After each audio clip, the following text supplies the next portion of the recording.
We'll go with that for now.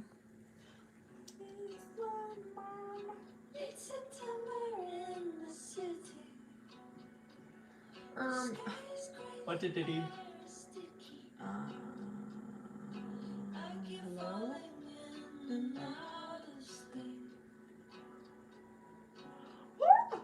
Oh my god.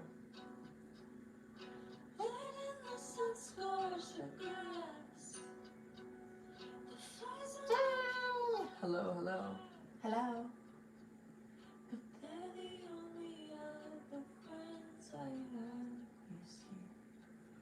What's up? Nothing. Hello, hello. I wouldn't have to go to work. You're early. I am. Oh my god. Bouncing on that thing. Bouncing on a crazy sound. Yippee! Hello. I go Konichiwort. Dad, meet Baldy. Jax, I don't think I'll be able to escape this amazing digital circus. I won't even joke, lad. Don't even. Your lives are forever. Hello, princess. Alright. Hello, go. Hello. Hey, kiss dinner. To sleep? Dude, it's never the right time for anybody.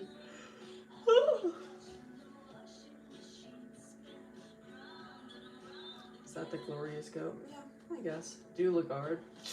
No. I'll do him. Oh, sorry. Ran a pig in your camera roll. Yeah, I saw that on Twitter the other day and I was like, that was pretty funny. I got a good chuckle out of it. I did joke a little bit loud. So, Shinko Dreads! Ladies! Is here sleeping. Get him out! No, I'm joking. What are you working on today? Dude, I don't know. What Jax's VA said on Twitter, no. I just, like, I don't even, like, I don't give a shit about it. Like, I'm not that into whatever the fuck, and I don't like Michael Kovac, whatever. I don't fucking know his name. I don't care about it. But I just, like, every 5 seconds I get, my name's Michael, I like to say the N-word in my head, and so I just think it's funny as fuck. Fan from Brazil. I don't know any Portuguese, never mind. I was gonna say something, but I don't know anything. But thank you. Lagarde or Kahara? Dude. Lagarde. I'm sorry, I have to say, he's bad. Lagarde was the first trans woman to ever exist, and I'll stand by it.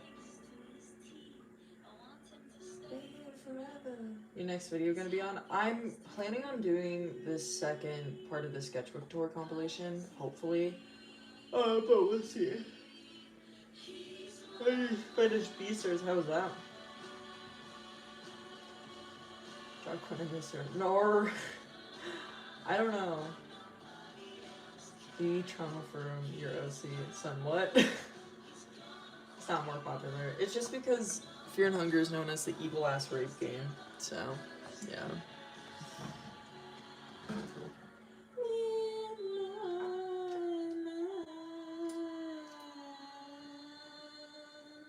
Do you know Homestuck? I know about it. I will never get into it though. You play Tamagotchi? Nope. Nerp. Where's my pen? Favorite art medium? Right now I've really been digging like felt tip pens, like ink. That's been my thing. Let me find. You know, wait, hold up. Okay. We're going back to, if you were here during the last live, if I could find it. Hello. We were listening to my music from like 2018. Bro, it was so fire. We're gonna listen to 2019 now, okay? Oh shit. I eat that shit up. I do plan on it eventually. So early, son. I'm not. Ladies! Listen to Taters. That's what I'm saying. I'm so fucked. Have you watched B-Stars? I sadly did. It's really not that bad, but I like hating on it.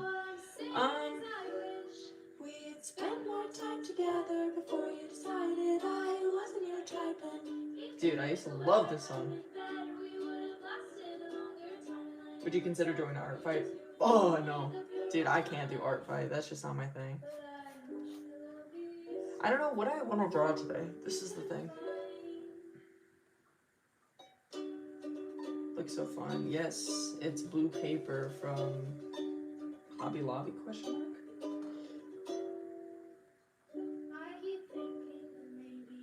Where do you get your references from? I trust. Fear and Hunger is problematic medias. Wah, wah. Old semen, bro, for some reason. I'm unk. I've seen clips, but I think they're, I don't know. I just haven't kept up with My Hero since like season 5 or something. What do you think about Evangelion? I love Evangelion. On Thrag from Invincible, my the autistic representation we didn't realize we needed, or didn't deserve, but we needed, you know? I fucking love him. I think Thrag is funny as fuck. He's just a little bitch.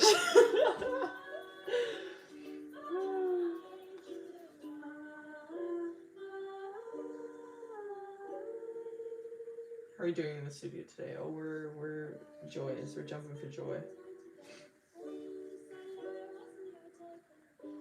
Shit. Shift at my job. Oh, I'm sorry. Well, hopefully this will relax you. It's like ASMR. Hi guys. Okay, I'm not gonna do that. Making any Roblox art. I do want to do a video of me doing speed draw. I think that'd be fun. Okay, what are we doing?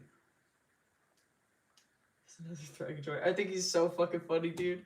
I love him. 911 by Elise. Son.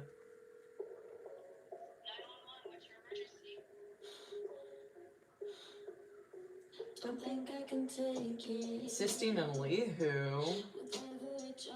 Ladies. I like that. I like that. I think that he likes to see the pain in my eyes. He knows that I'm lovesick. He kissed me and promised I would be alright. Hey, hello. The longer I'm with him, the less I'm alive. Doctor's on the other line, cause he's not coming home tonight. And I just took my very last pills. Need something to numb the pain. Demons knocking on my brain. I think they're coming in for the kill. Taking references for characters. Take references you like that fit the characters. That's my best advice. I don't know, man.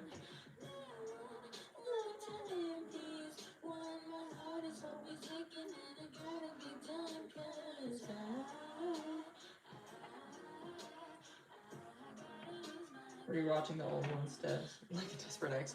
Well, funny you should fucking mention that. This is my new sketchbook.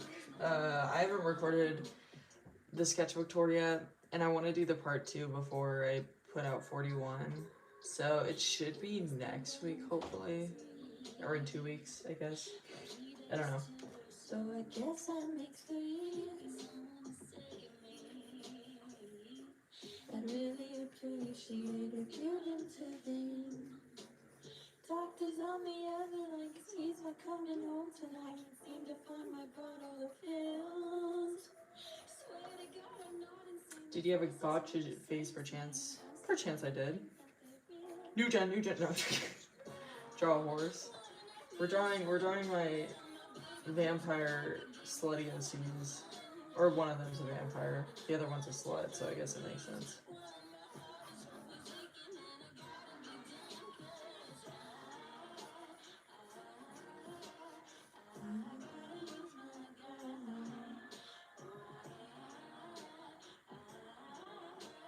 If you study my arts, oh yeah, hell yeah, go for it.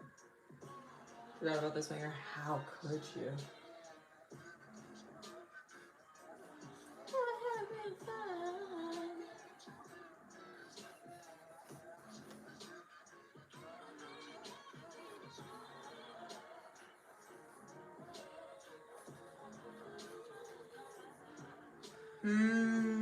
I don't know.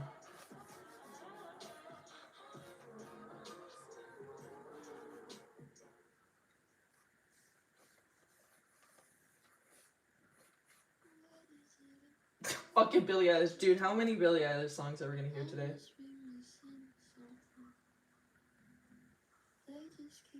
Try your Ossies' horses? No. Any anime recommendations? Dude, you know what I just finished this morning? So I pulled an all-nighter for this. I guess it wouldn't be the second day of the month, but you know what I mean. I just finished watching, what is it? It's like weird polar opposites. I saw a clip of it on TikTok like a few months ago, I want to say, and I was like, oh, that's cool. Anyways, and then I kept getting it recommended to me on my Crunchyroll account, and I was like, I don't have anything to watch. Dude, it was actually like so fucking good. I was like skipping up and down. I was like, oh, this is so cute. Like, I really liked it. Like, I thought it was so good. It was 12 episodes. I don't know. I really liked it. My favorite character. Who was my favorite character? I really liked Yamada or Tyra. Tyra? Something like that. I can't remember. They were both really cool.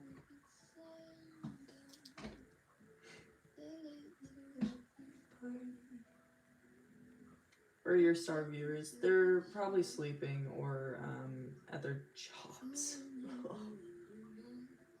Very hot steamy minute. Drawn okay, very recently. I want to tell you Placiboos. Why do I know Placebo? That sounds so familiar. What do they do? That those ambies? No way.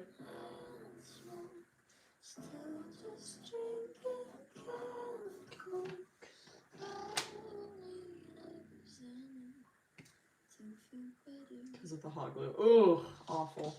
Have you watched Kachikakuta? Europe. Why is my pen not working? Hello? Needs to work for that bag. It's true.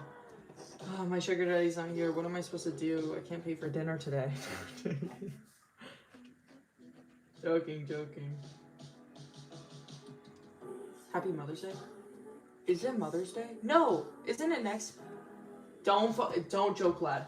Actually, don't joke, lad. I might have to get off and call my mom. Wait. No, you're fucking lying. It's May 10th. I knew it. You asshole. You piece of shit. That freaked me out, bro. Holy shit. I was actually gonna, low-key kill myself. Holy. It's okay. Oh. Everybody start making fun of, act like I said the funniest joke ever. And everybody start laughing or something. And so Autumn feels left out. And you know what? That's growth. UK. Oh, okay. It's today? It's not! Turning 20 on May 11th. Oh, no, I'm joking. That's cool. Happy early birthday. Oh!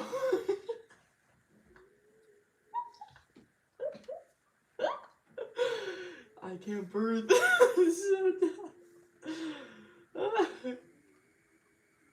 20 is Unk. It's officially Unk, bro. You know they try to kill you as soon as you turn 20. Yeah. I survived, though. What a knee slapper. Oh, that was lovely. Go to stand up. That's what I'm saying, this, holy shit, this song. Does anybody remember this song? No way. Big swag. Big swag. Big old, big swag. Wait, hold up.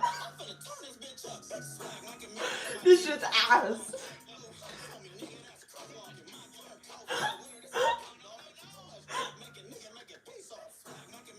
Am I even a frame? I don't even know.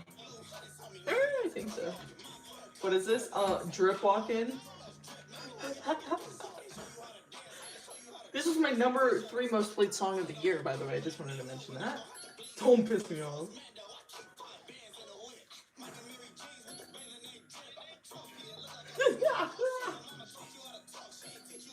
We weren't able to escape the joke, lad.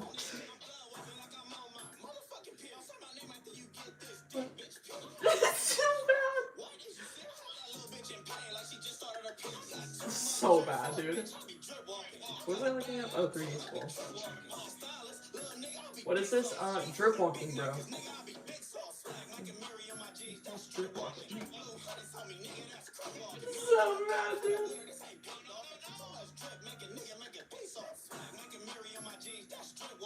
So happy for myself. Congrats! Oh my god. It's a banger, dude. Yeah, it's so bad.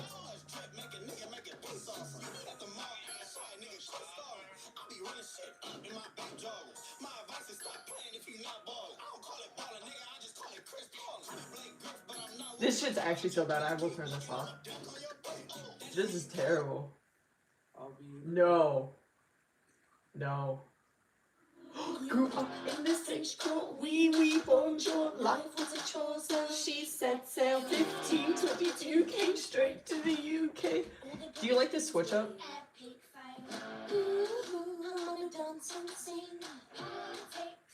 Not my thing. How old are you? I'm 20. I'm Then unk. I met a king, and soon my daddy said, you should try and get ahead. Number one thing. Because you're my biggest fan. Yeah. Alright. Messaging me like every day. Couldn't be better than he sent me a letter. And who am I kidding? I was put a manger. Sent a reply. Just saying hi. You're a nice guy. I'll think about it maybe. XO baby. Uh-oh, here we go. I didn't know I would move in with his miss. 10% Coachella. Per usual. Sorry, don't what I said. I'm just trying to have some fun. Don't worry, don't lose your head. I didn't mean to hurt anyone. LOL, say oh well, or go to hell. I'm sorry, not what I said. Don't lose your head. Watching animation movies is like heat. And the little one said, if you wanna be with, make up your mind. Her or me, chum, don't wanna be some girl in a threesome. Are you blind? Don't be bitter, 'cause I'm fitter. Why hasn't it hit her? He doesn't wanna bang you. Somebody hang you. This shit's so ass. Well, I'm made to make the country hate you. Wait, what was I meant to do? Sorry, don't what I said. I'm just trying to have some fun. Don't worry, don't lose your head. I didn't mean to hurt anyone. If I'm gonna be honest, it's like it's so bad, but it's like what I grew up on that I just have to like, you know, like it's just my. I just have to listen to it and be like, wow, this shit's so ass. Tried to elope, but the Pope said nope. Who's your favorite? What? Quick, dude, I don't fucking know. The rules were so outdated. Us two wanted to get X-rated. Dude, I couldn't even tell you all of them. Everybody chill, it's totes God's will. I'm a fake fan, yo. And race out every night on the town, just sleeping around like, what the hell? If that's how it's gonna be, maybe I'll flirt with a guy or three. This is my Hamilton face because you didn't get to Hamilton. Fuck. That's sad. I'm so sorry for you. If you could get it up.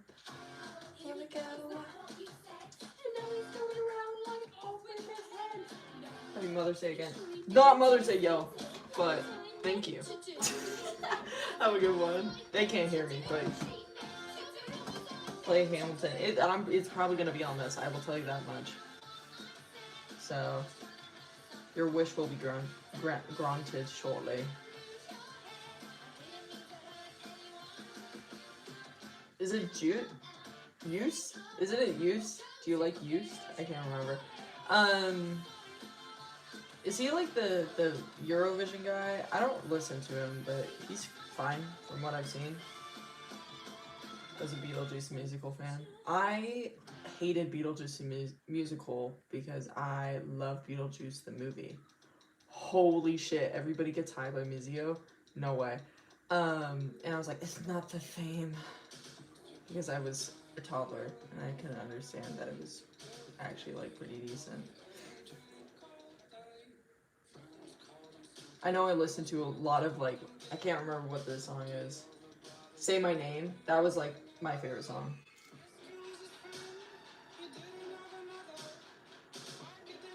Core Memories. Heat. What is it? Shins? Shivs? Something like that? I don't know how to say their name, but shit was fire.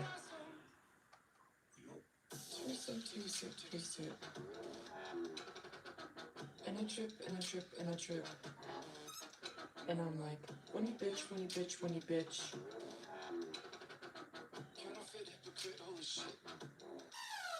Shrek the Musical. I never listened to the full thing. But, what's the song? Today's Gonna Be My Day or whatever. I love that one. Shins, yes. Right? I think I'm saying their name right.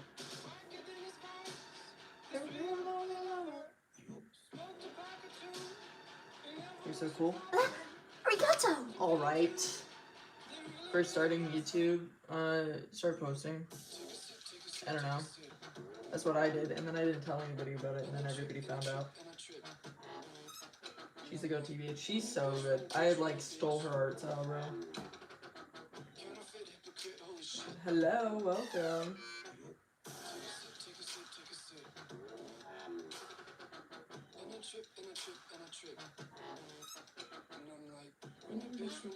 Love streams? Yeah, no, I'm actually known for my love streams.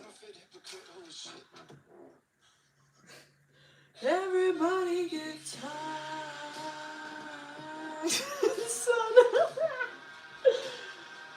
To the song. Hashtag okay. That tip was asked, bro. I don't know how to. You think I know what I'm doing? I edit on CapCut. I record with my iPhone like 10. This shit's ass, bro.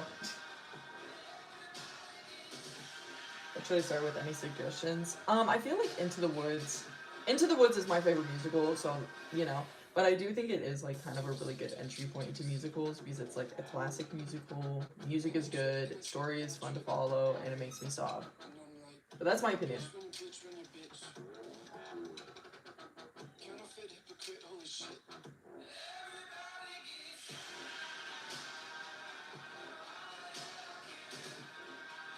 We're like hate streaming. It's true, it's true. I'm the biggest hater. The slut or the vampire. Ali, who's the slut?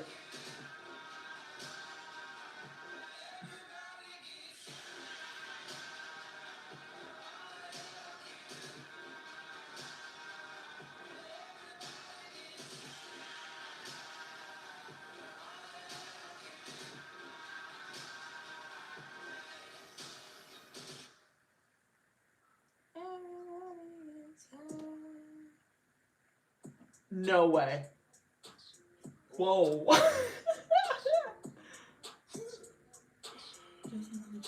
Bitch, be for real.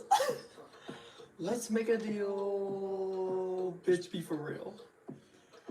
Is you want a bill? Okay. Let's make a deal. Rumpelstiltskin. She wanna see my purple pickle up in the wind. Okay. Dude, I used to love this song. Chinny chin chin. Bitch, I'm hotter than a pepper, no mint. Big steppers, no still stick to. New skirt, I skirt, big drift. My favorite musical. Dude, I've never seen Chicago. Isn't that sad? Remember days, me and eggs, and legs. Son. I got drip. Who's this? He should be in cockpit. Cause I'm flyer than a fucking ostrich. Unmute. Son, it's not that bad.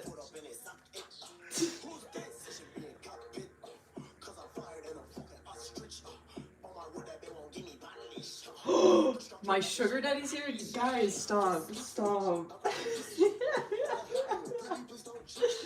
On the fries, on the guys, McDonald's, cause he's still selling pies,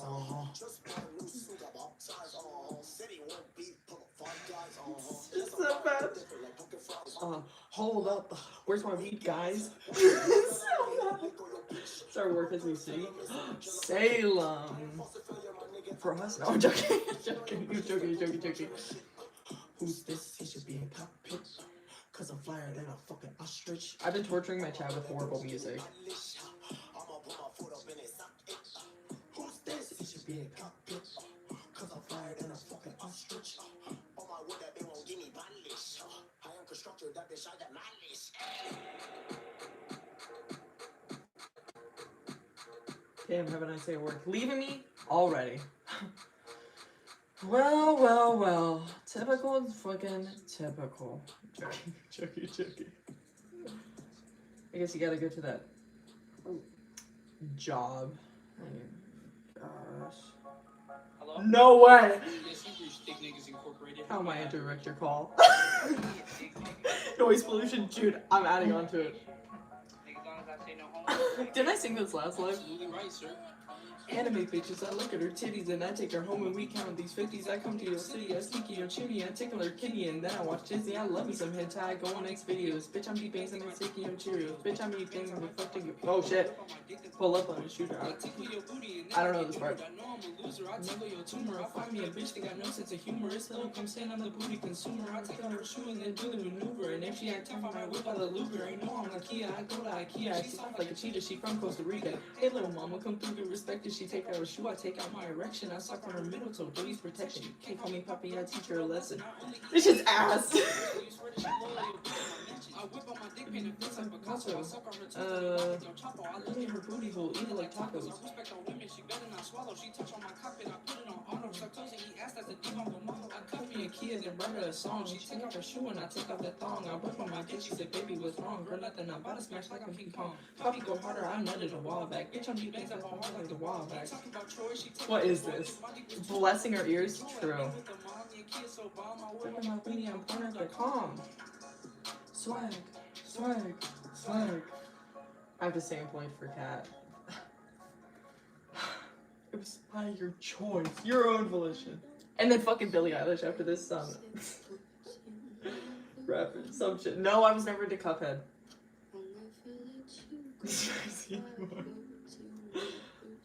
I feel like there might be some surprises.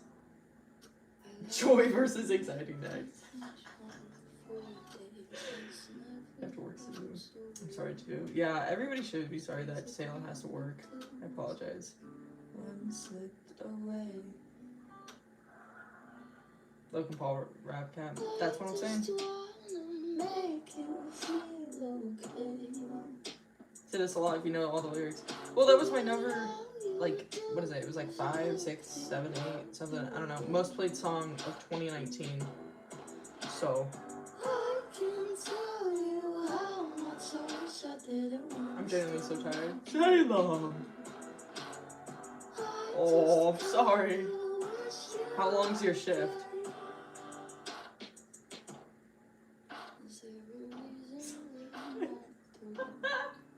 Is there a 12-step just for you? Our conversation rolling blue, a loving haze. 10 fingers tearing out my I'm going to be on here. I'm so scared. Maybe not. Every day Pokemon X. It's true. Depends on who's closing. Oh, I mean that's not the worst shift, but I'm sorry.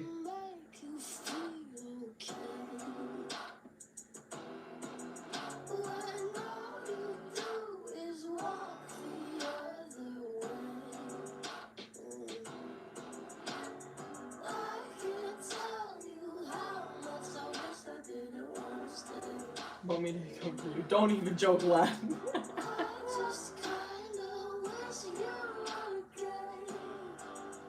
We all would, just letting you know.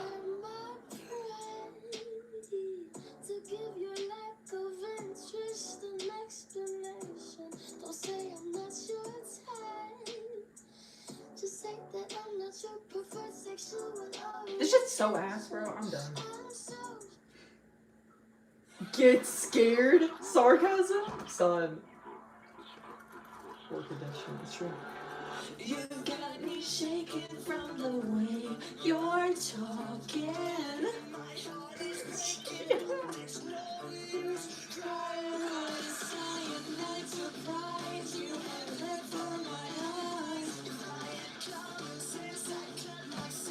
It's all go to Salem's work and help out gang. True. And they got gay years later. True, it's true.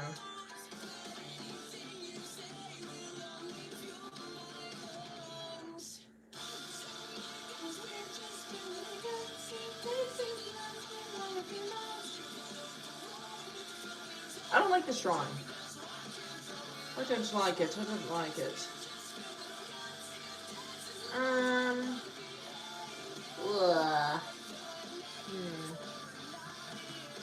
You could be the person, I could be the killer, I could be the devil, then you could be the sinner. I like this drawing, well I don't. I don't know what I want to do.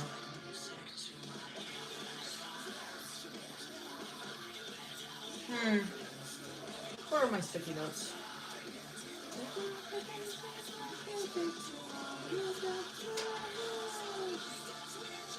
Draw Mother Gooseberry? Ooh. I do love Mother Gooseberry. I love her. What pen is that? Pentel RSVP. It's fine.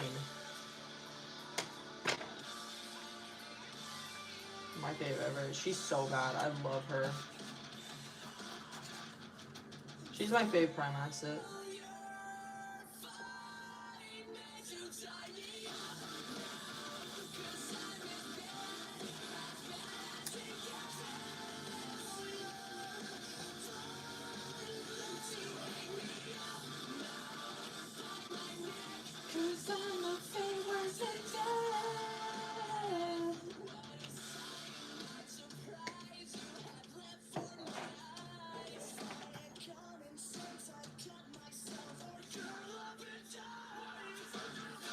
Okay. Mother Gooseberry.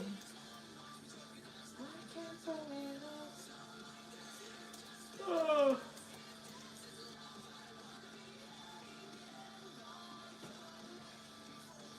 She's so bad.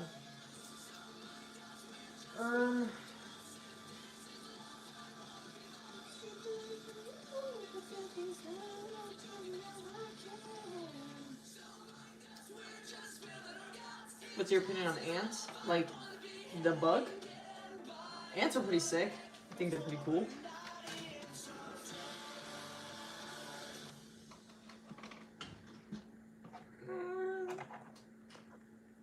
No way.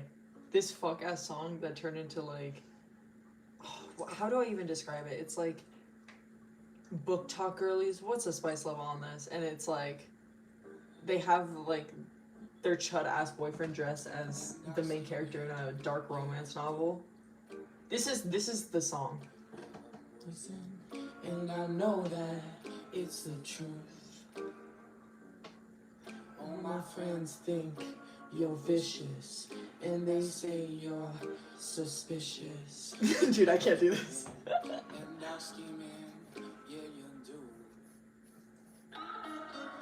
I feel like I'm drowning.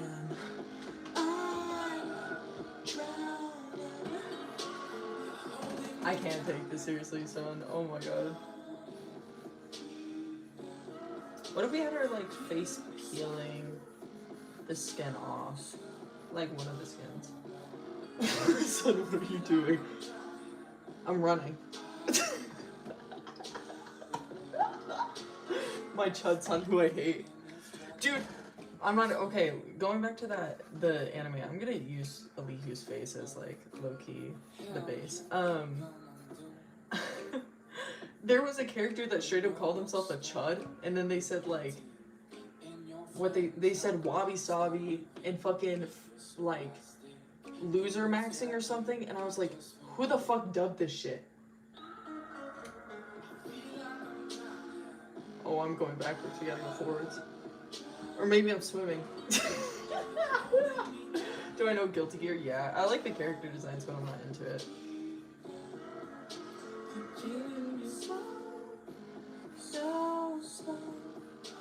What a lore. That's what I'm saying. No, genuinely, a character just continually kept calling himself a chud, and I was like, huh? He was one of my favorites. He was such a piece of shit, and I really fucked with him. Oh, is Bubba gonna come over? No, he's just adjusting.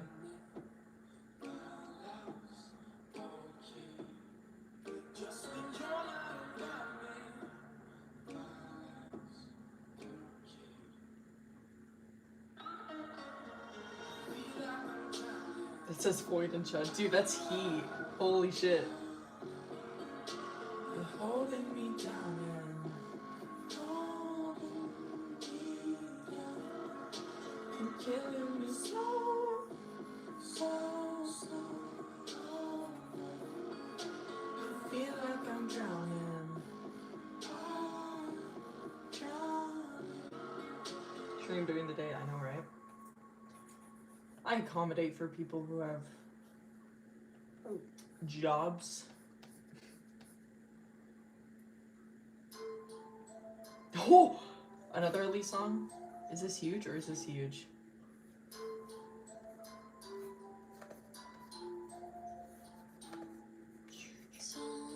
I forgot that, like, Alihu's skinny, and so I'm trying to draw Mother Gooseberry over the sketch I have for him, and it's not working.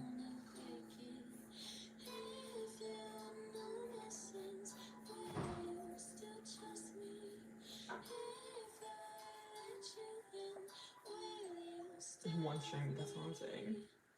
I'm sorry. Do I guess a cat boy? Should I get a job or not? Never change, bro. Never change. So triggered right now. I know. Sorry, guys.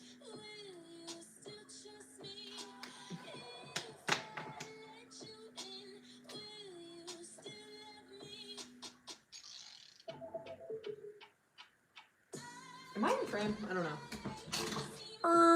Kinda.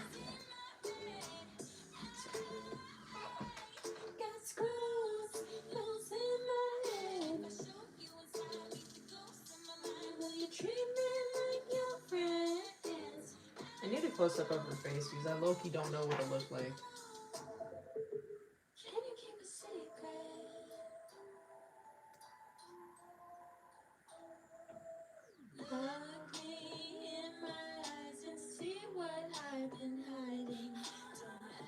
Oh my god, why is everything 2 pixels?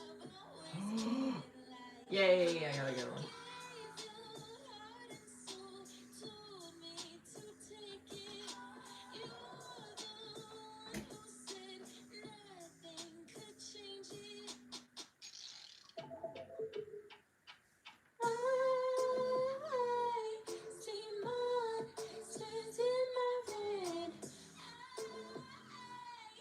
I made the forehead like way too big.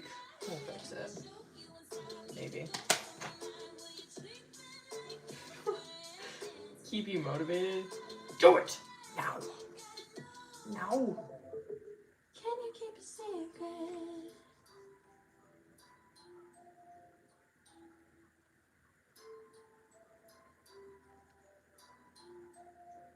Yes, sir. Yes, sir. Sir, yes, sir. She's a giggle at a funeral. Son, what was I doing in fucking 2019? How old was I? 13. What are we doing? What are we doing? You know, we went from crip walking to this. Let's say goodbye with a smile, dear. Just for a while, dear, we must part. Don't let this parting upset you.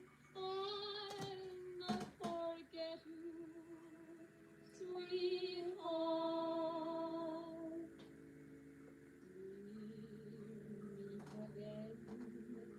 Don't know where. At any point, consensual. Don't know when. Hmm. But I know we'll meet I mean, there were like times where they like made out, but I don't know. The relationship is so fucking like disgustingly one-sided. Like the sexual connection is so only one-sided that it just feels so weird that I would never say it. No. Not this one. What? Favorite X-pop specialist? I don't know. Guys, I LARP as a fan. Who do you think I am?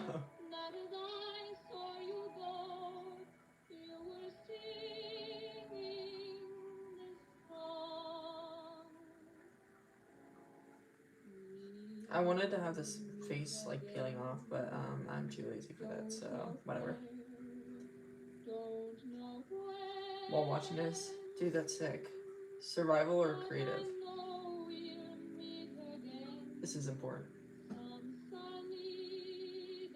It's taking days, son. No way. Let's LARP. Just this once.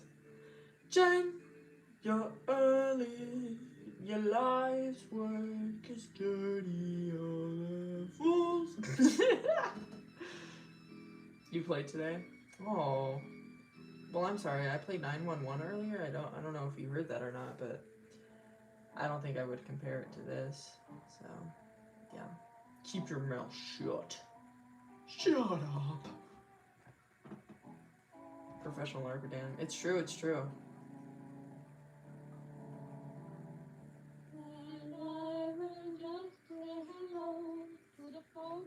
Hi. Tell them you won't be long. They'll be happy to know that as I saw you go, you were singing this song. We'll meet again. Don't know where, don't know when, but I know Let me make her eye bigger. Mean streamer. Yeah. Not mean, I just tell the truth and some people aren't ready for it. Hashtag the intolerant laugh. No, I'm joking. Oh shit. Oh my god! Absolute fucking banger.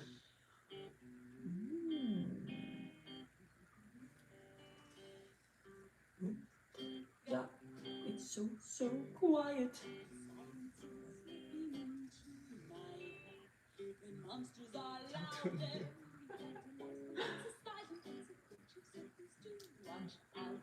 We had a monster farm, the arcade monsters play. They were dressed to the night in their scary monster ways. We had cups of tea and lemon skin and baby legs and roll around merrily and stood up. Outlast the trials. True.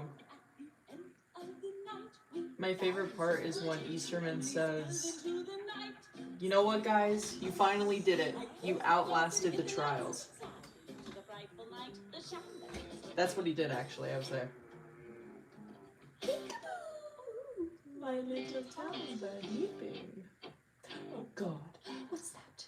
Could it be my little fat hat? Could it be my shadow playing tricks? Could it be my lightning candlesticks? In the morning, every neon. A little bit about Allegiant and Sistine's lore. Yeah, like, what do you want to know? Because their story's pretty fucking basic. They don't really have any lore. They just have, like, they're just, like, my horny OCs that I can just have fuck a little bit. What are you drawing, gang? I'm drawing, Mother Gooseberry. Digging your butt. My final challenge, digging your butt. Oh hell no! Oh hell no, Dr. Easterman! Oh hell no!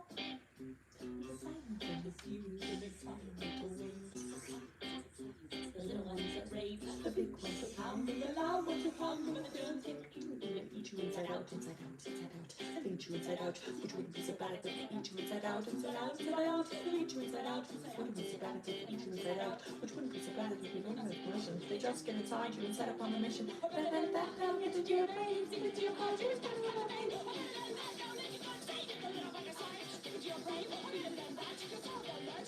Really is sneaky, man. I've never played. Well, I played once, but you know, Mother Fiber. Amen. My horny OCs, it's true.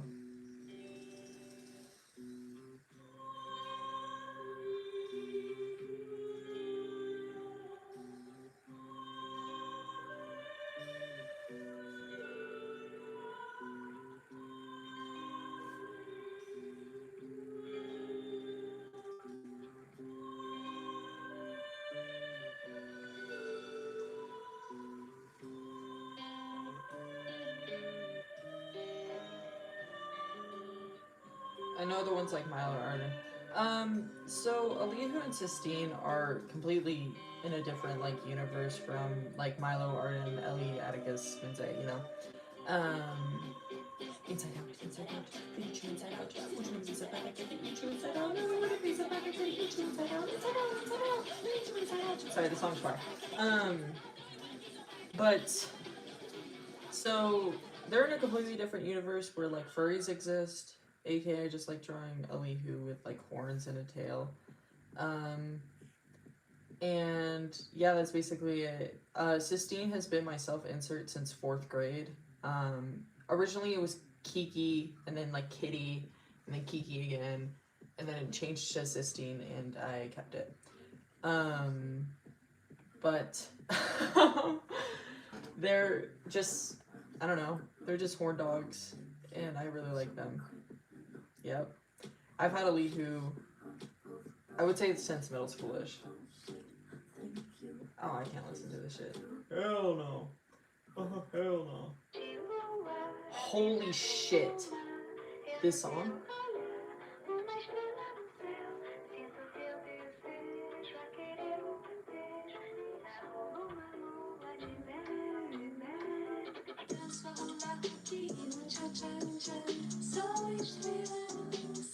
I'm not listening to this shit. Damn, son. Stick and toffee, sip like coffee, wake up, change your mind and drop me love. To hate me, crazy, shady, spit me out like hot wasabi. Lick me up, I'm sweet and salty, mix it up and down my body, love. To hate me, praise me, shame me, either way you talk about me. I love the way you talk about me. Look at how far it got me. Dude, this song is crazy. What you going so low? I'm really gonna break up. What do you know? You, baby, you. I can feel it in on me, you, baby, you. Dude, this song's fire. What the fuck? Coil's arms wide open. No way. I think Coil's a cool character, but I don't get the love. I don't like the eye. What was Elihu's old name? Oh, well, there was many renditions. Lick me up, I'm sweet and salty, mix it up and down my body, love, baby, praise me, shame me, either way you're talking about me. I think the original one was Cole, and then it was Jaden, and then it was Trevor,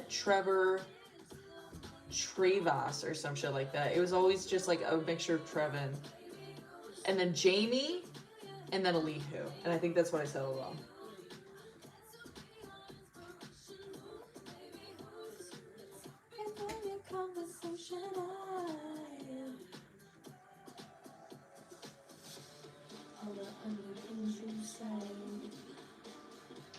Come and say it to my face. Stick like coffee, sweet like coffee, wait, but change your mind and draw me love. Playing me crazy, shady, spit me out like how was sorry. Lick me up, I'm sweet and salty, mix it up and down my body, love. Playing me, praise me, shame me, either way you talk about me. It's a foul name. Okay, So this was the thing. I took all of the names until the point of Jamie from my crushes at the time. Cole was one of my first crushes. Jaden was another one of my crushes. Trevin was another one of my crushes. And then I stuck on Trevin for like 2.5 years. So it just kept switching around that. Oh, I'm not playing this shit. Holy shit. Song name? Oh, what is it? Isn't it Wasabi? Yeah, Wasabi by Little Mix.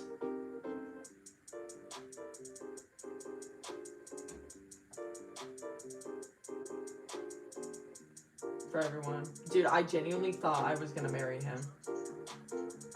Like, it was 4th grade. Dude, this song fucking sucks. Holy shit, I'm not playing this shit. Oh, Steven Universe? No, I remember this so well. I thought if I had a crush on somebody, it meant that I was eventually gonna be marrying them. Like I knew it, like it wasn't even like, oh, I can't wait to marry them one day. You know, it felt like an obligation. Like I genuinely thought I had to. Um, and so I remember one day I was like outside playing soccer with him. This was like 3rd grade or something, and I just looked at him and I was like, I'm gonna have to marry you one day. And I got like so scared, but I was like, it's fine. I just have to continue on with this. Son, what the fuck are we doing? You're like 9. It's not that big of a deal. The worst white boy names. Hey, Trevin was Hispanic, so just saying. Who ships Longboat? God. Where do you live? Are you good? They were fire, bro. Cole and Jaden, they were hot. Christ. Dude, I used to love this song. Creative and not creepy at all. Dude, I feel like, has everybody not done this? Am I crazy? I did this for years on end.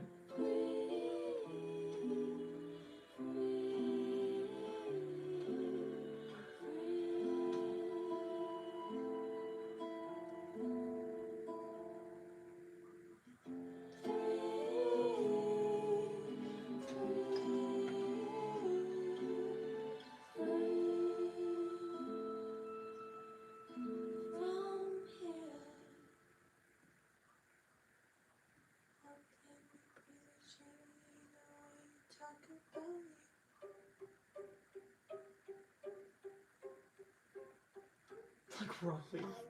No way, I'm not doing that. Jocelyn Flores by X? No way, I'm changing this. Shit, this song was kind of heat.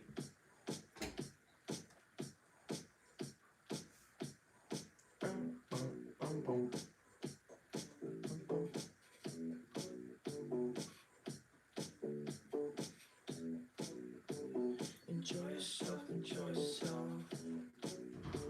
Just leave me for somebody else. Trevin, it was spelled. Enjoy yourself, enjoy yourself. I think that's how it was spelled. I'm pretty sure. But then I found out he was gay, and it like genuinely broke me. And then we were friends until my senior year of high school.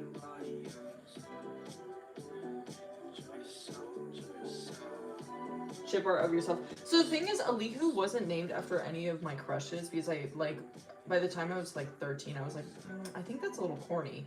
And I was reading a book for class, and someone's name in the book was Alihu, and I was like, that's a really good name, and so I changed it. So that's the origin. It was also with Jamie. I never had a crush named Jamie. I just like the name Jamie.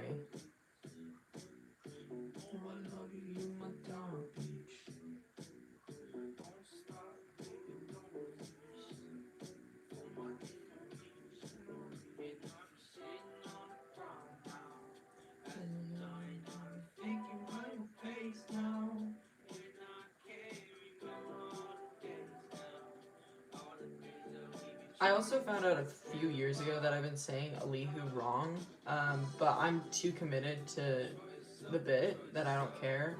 And I've never met anybody with that name or knew that name to begin with. So I don't really care.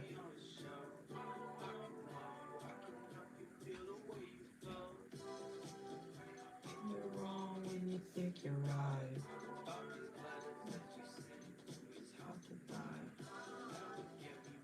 I understand, I think it's fine. You hit mine. How do you say it? Dude, I don't remember. I think it's like Eliu or some shit like that. It's like some, I know it's like a biblical name.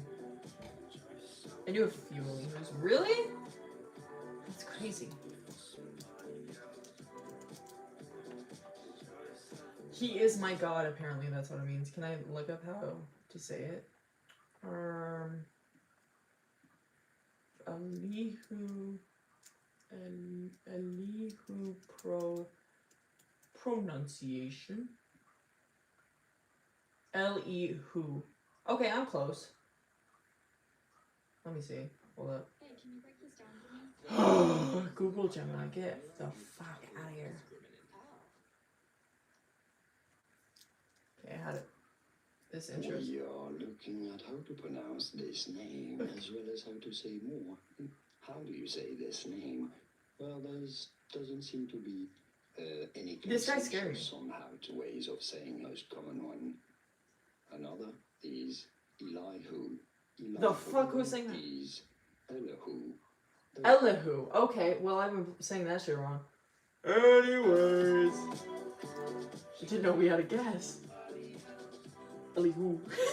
That's so tough.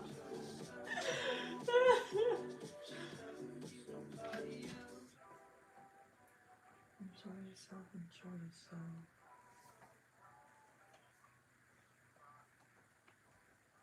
Wait, caught me off guard. Elihu. Elihu. Son, I'm not saying that. That sounds corny. I like Elihu, okay? This song? Who knows this song? Pray somehow before we go. Break the rules, a broken nose. You know us. We're soldiers.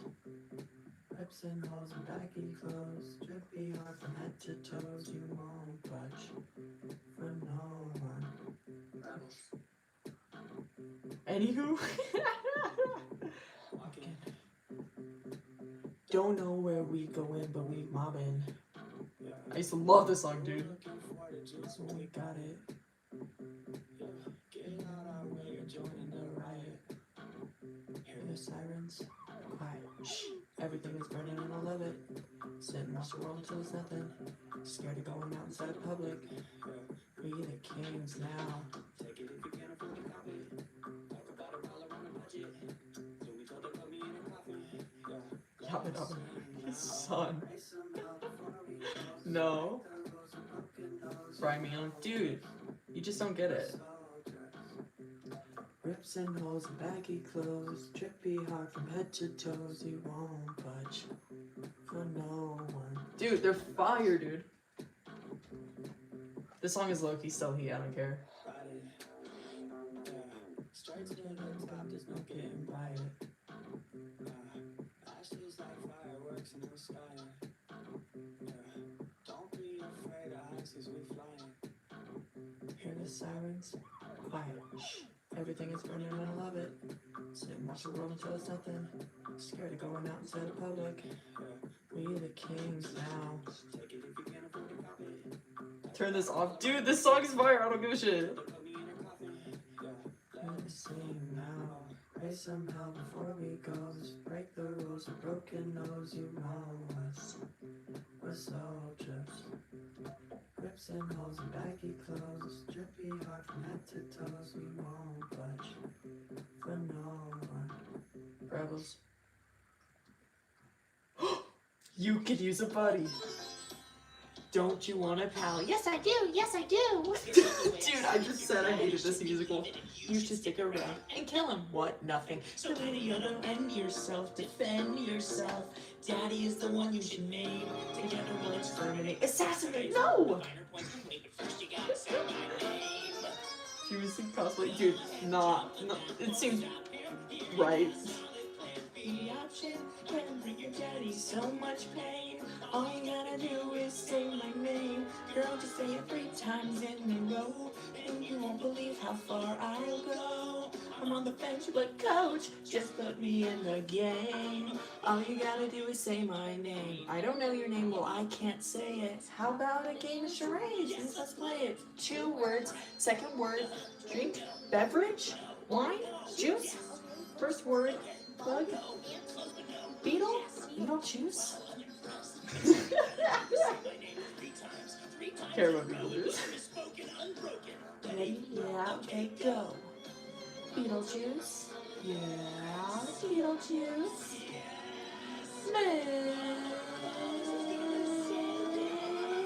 Cause you're so smart and stand up, bro. I'll think about your offer, let you know. Stimmy child. Dude, is that how it really feels? I'm so sorry. Don't need a charge. Yes, like sex, but not that much. Okay, Beetlejuice, Beetlejuice, be a doll's benefactor. Are you really good? You betcha. Trust me, baby, I just met you. Really flattering on that. Don't you wanna see Dad suffer? I think I'd rather just jump off. I may be suicidal, but Beetlejuice is funny if I lost my mind.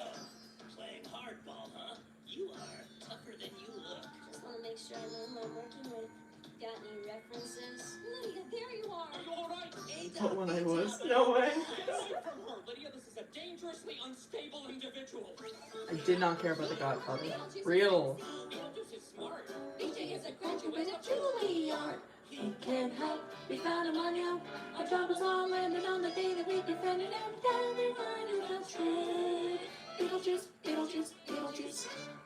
What the heck was that? So violating. There you go, kid. Songs of Beauty.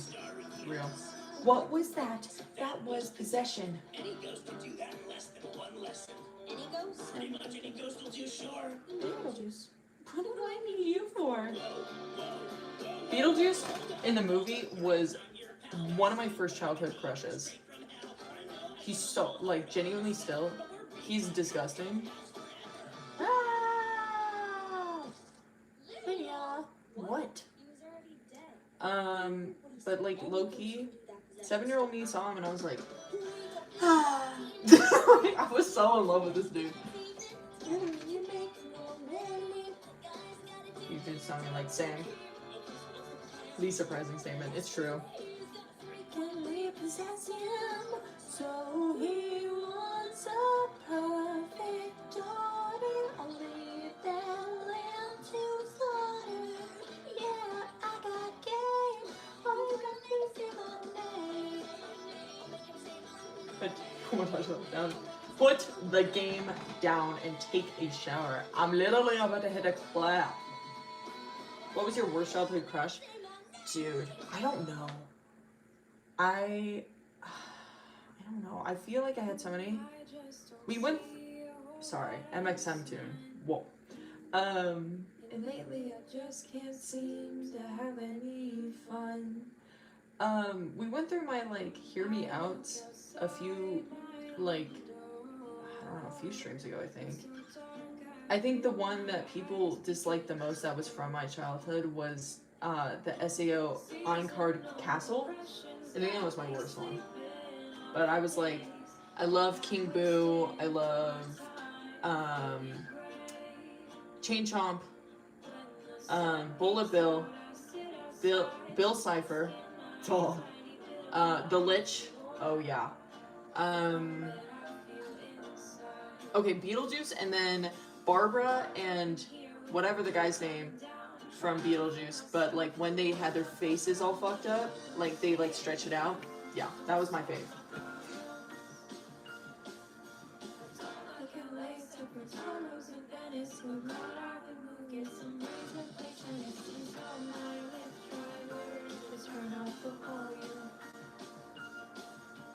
Seasonal depression's got me sleeping off the days, and I've wasted all my time feeling gray. When the sun peeks out, I sit outside. Barbara and Adam. Did I say Barbara? I felt like I did. I don't know. Just say real. Amen. Tameless. Okay. I feel like it's not like the worst thing ever. But, you know. Searching desperately for bits of blue in the sky. But I'm doing like elementary school me, so, you know. It takes more than loads of coffee in your cup. 'Cause in seasonal depression's got us sleeping off the days we wasted all our time feeling gray. When the sun peeks out, we see Draw Beetlejuice. Oh no. Feel like you almost had a crush on Bill Cipher, bro. I did. First fan art I ever did was of Bob's Burgers and Gravity Falls. Yup.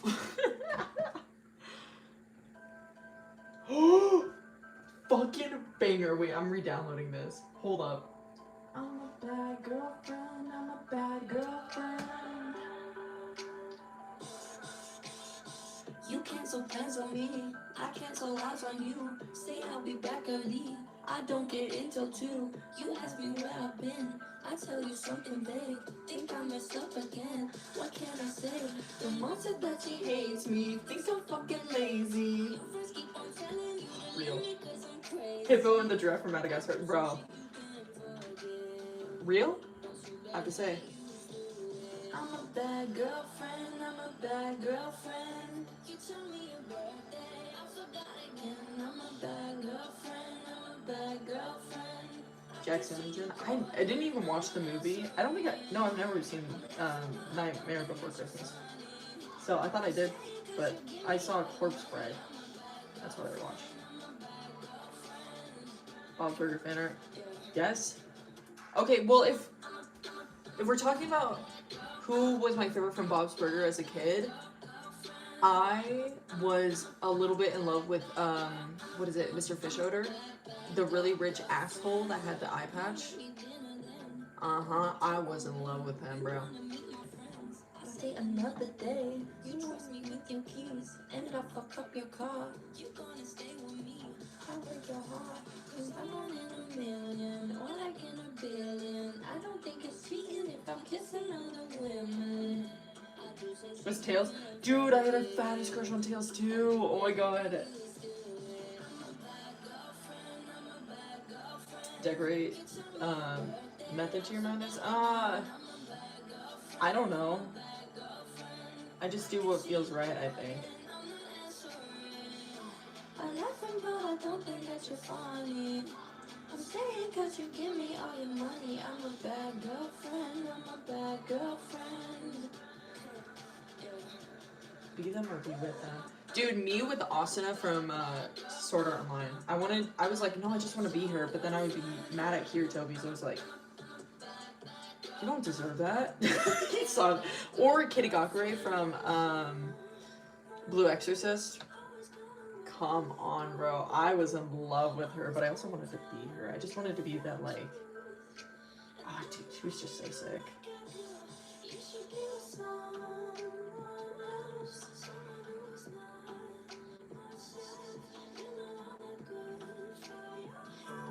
To be an essay out hater? Yeah, absolutely. It was my first anime and I'll hate on it. Yeah.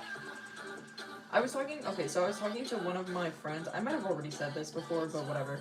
I was talking to one of my friends, and one of his friends came over while, like, we were all hanging out, whatever.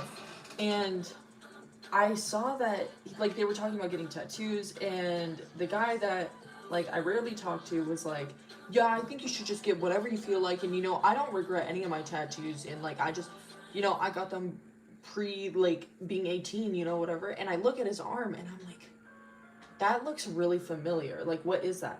I'm like, hey, can I ask what your tattoo is on your arm? And he goes, it's from Sword Art Online. I need you to kill yourself. And I was like, okay. Why? And he's like, it's my favorite anime. 21-year-old grown-ass man, by the way. He hasn't changed his opinion. And I thought, like, I, like, genuinely laughed out loud when he said that. I was like, there's no way. Then he goes on to tell me what else he likes. He likes, okay, he likes Sword Art Online, Solo Leveling.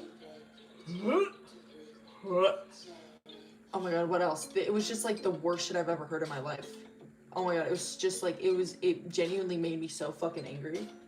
Because he's, like, he was dead ass. He was dead ass. Holy NPC, that's what I'm saying. Like, I was like, are we for real? And like, he was like, okay, then what do you like then? And I was like, oh, I like, I pulled up my anime list. Like, I was like, I'm gonna say good ones, right? So I'm like, I like Dorogidoro, I like Monster, I like, Madoka, I like Evangelion. He's like, I've never heard of those. And I was like, I'm meeting a fucking NPC right now. He also wanted to get, I remember this, he wanted to get a Demon Slayer tattoo. Super Israeli anime days. It's true, it's true. You're joking, bro. I'm being so fucking dead ass right now. Like, genuinely, he is one of the dumbest people I've ever met in my life. It's just power scaling slop. It's not even power scaling slop. It's just like, it's slop. It's so bad. Fucking hate soul leveling, bro. If you like soul leveling, genuinely, jump. I don't care. Like, I don't, it's so bad. Sunyon. Sunyon ring. I don't even watch it, and I do. Like, I was just, like, dumbfounded. I was like, there's no way. I did say that I liked AOT a lot, and he's like, oh, yeah, I like it, you know, type shit. And I was like, okay. And I really was tempted to be like, were you a Jaegerist? But I knew he would be like, yeah, type shit, so aura. So I was like, I'm not actually gonna ask that, because I didn't want to lose more brain cells. So...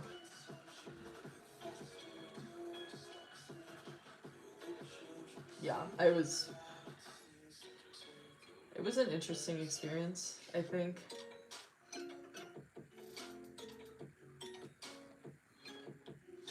Any thoughts on that? It's like basic, but at the same time, like, I don't care. I don't like JoJo's at all, so my opinion's not gonna be too high on it.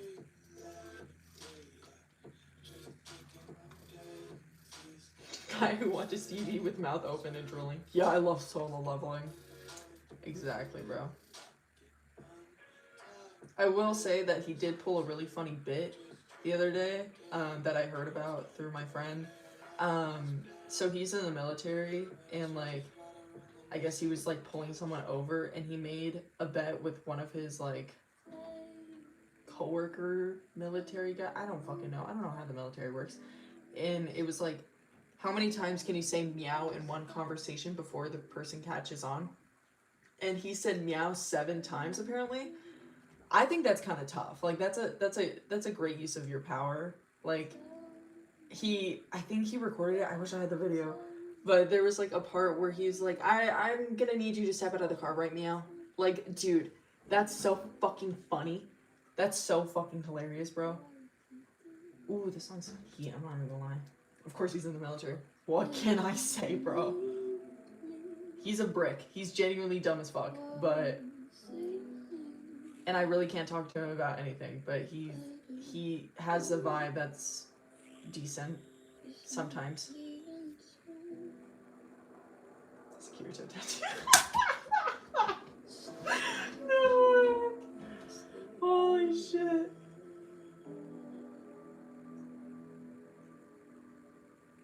He also ranked Invincible characters in so it was like 5 of us that were all ranking them. Rex isn't in my top 5, but I love Rex. Rex is like one of my favorite characters. And every single person, besides for him and me, say Rex. And after the third person goes like, I think Rex would be top 5, I don't know where though. He was like, fucking goys. And I was like, stop, what the fuck? He hates Rex. And I'm like, how do you hate Rex? Like, genuinely the best character in the show, I will say. But Conquest is my go. I can't even lie.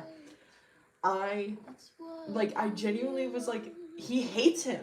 How do you not like Rex? Okay, first season I get. Second season I get.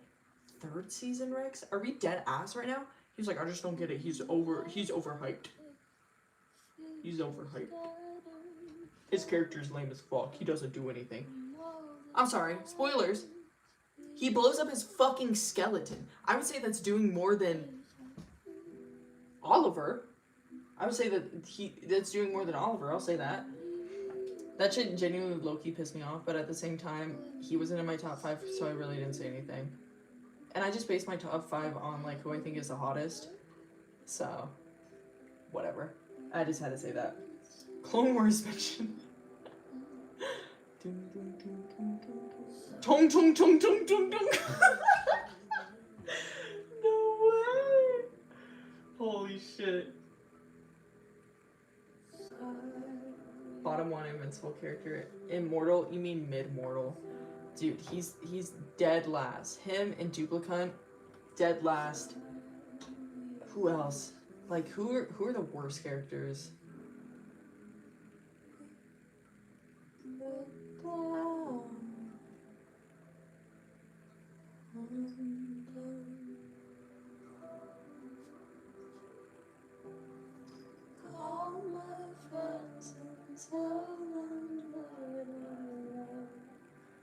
Tung, tung, tung, tung, tung.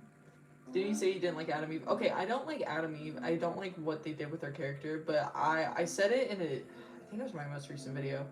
I said the woke mind virus like took over, and after she got fat and had an abortion, I kind of really like Adam Eve. So that's my opinion on her.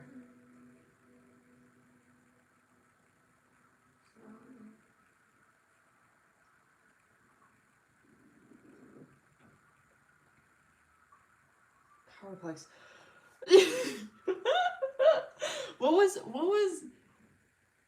Powerplex is the guy that was voiced by Jesse, right? I'm pretty sure that was him. What was the thing? Invincible. Like, I can't even remember him. I think he's on Lady Macbeth. Huh? Like the Shakespeare thing? Question mark? I've never read it.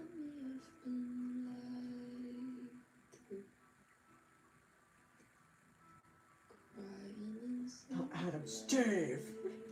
Bryan Cranston. No. The guy who plays Jesse. I can't think of Aaron Paul. Isn't he voiced by Aaron Paul? Powerplex? Or is that a different character that I'm thinking of? Am I crazy? Who's Powerplex? Fake fan. Yes, no, it is. Robert Pattinson. What are we talking about Robert Pattinson for? So what do you do?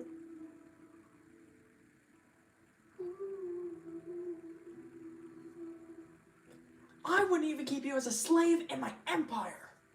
Dude. Invincible's so fucking funny sometimes, bro.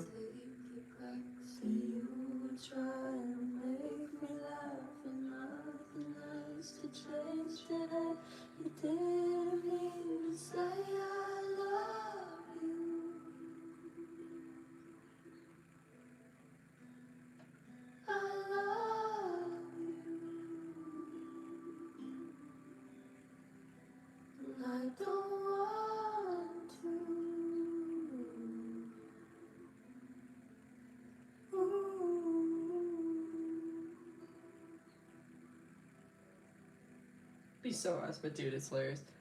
I need you to get the fuck away from me right now. Dude, that shit made me giggle.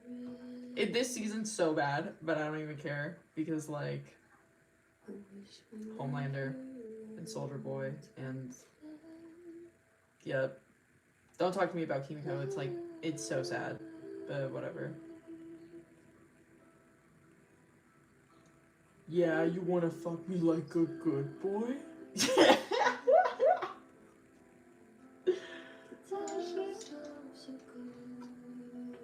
Love J.K. Simmons. Real. Bad as fuck. Hashtag chud maxing. Hashtag virgin cell maxing core. Cortisol low, high.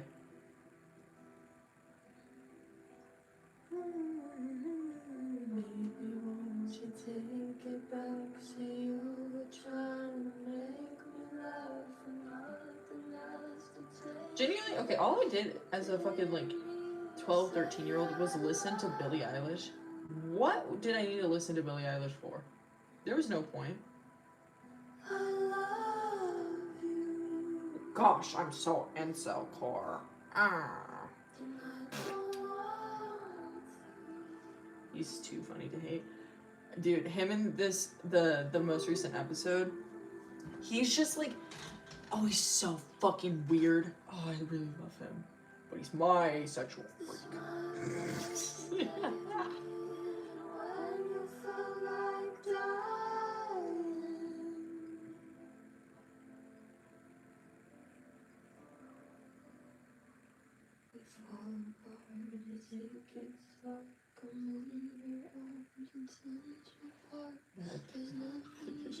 Dude, that was like not my first exposure to J.K. Simmons was Whiplash, but like that's when I was like, I understand. I see.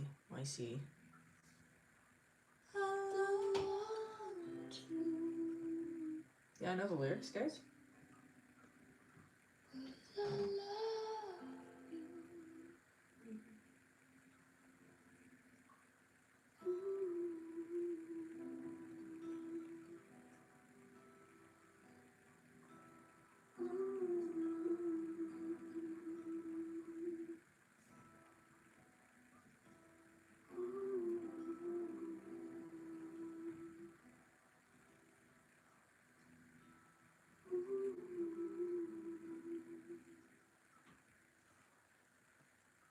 So I saw Novocaine.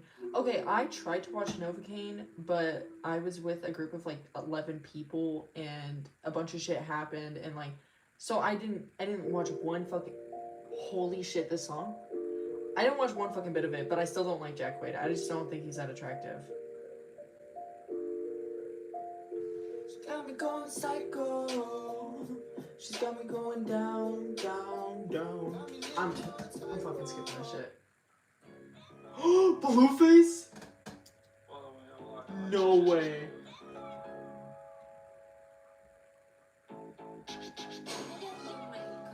Blueface, baby.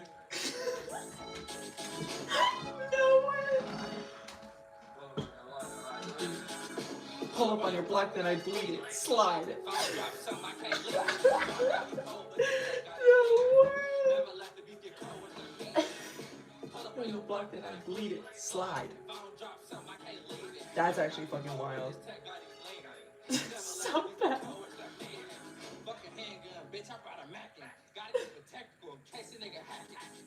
That choreography song's real.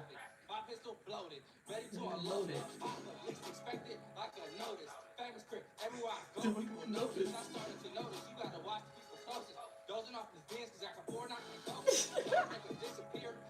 Focus.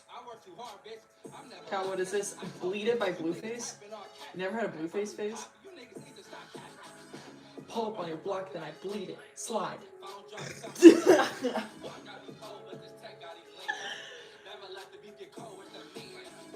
Pull up on your block, then I bleed it. Slide. Something I can't leave it. I've heard enough. Dude, this song's fire. What do you mean? Block, then I bleed it. Slide. What happened to him? Does anybody know? I kind of forgot.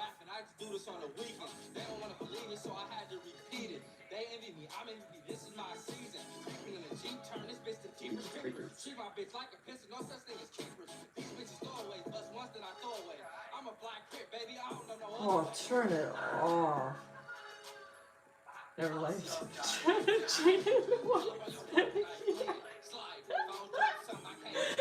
No, you weren't there. You didn't grow up.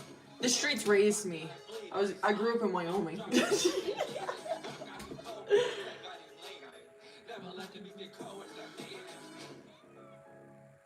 Don't worry, it's almost done.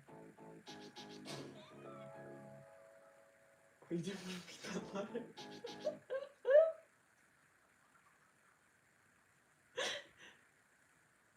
No, we're not listening to more. Streets killed me.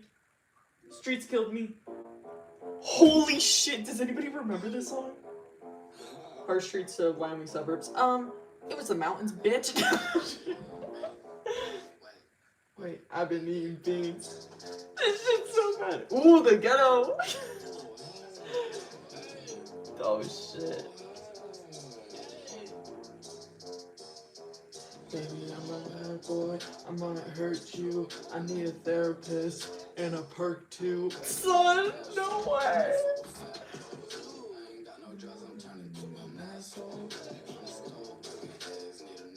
With this banger, true. Hostile links raising. Just irritating.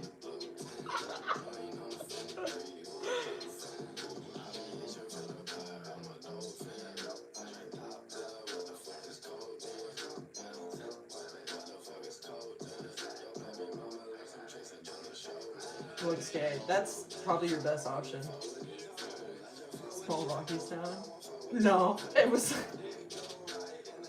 It's like, I think it's like the third most populated town in Wyoming. Maybe the first, maybe the second. I don't know. Streets raised me.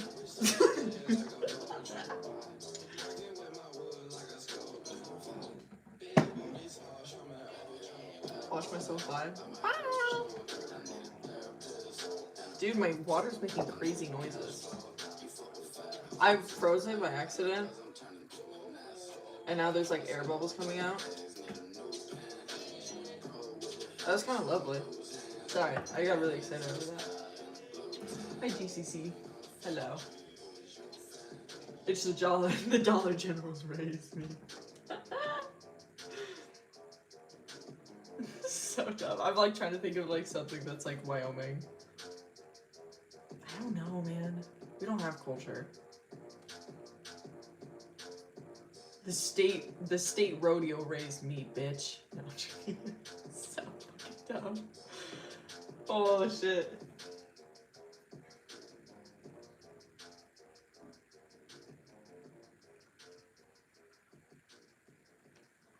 What does Wyoming even do? Nothing. Like genuinely, Kirkeni only. Low Kirkeni. Holy shit. Whoa, whoa. Walmart raised me. I was gonna say that. Dude, heat?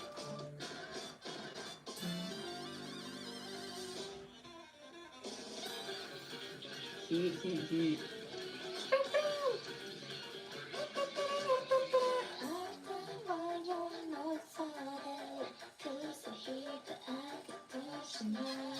What was I? Oh, you were talking about Wyoming, right? I don't know. Right? Something like that.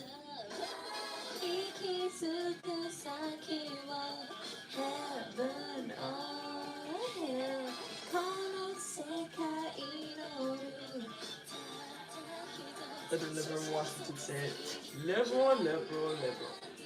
Happy fun, la la la. I'm so cool.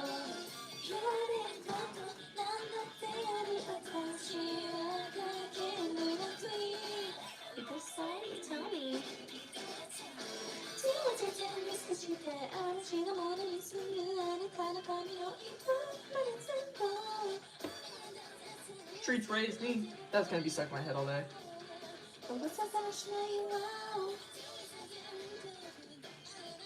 Epic the Musical. Don't fucking mention Epic the Musical in my chat, bro. If you like Epic the Musical, I can't. Like, genuinely. Nope.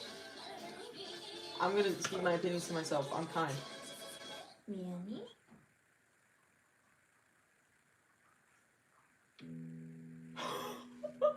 Oklahoma? No way. No. More Billy. Stop. Boy and a man don't stay in school? What? What are we doing? I was never taught how to get a job, but I can remember dissecting a frog. I wasn't taught how to get a job, but I can remember dissecting a frog. I wasn't taught how to pay taxes. But I know loads about Shakespeare's classics. I was never taught how to vote. They devoted their time to defining isotopes. I'm turning this shit off. No.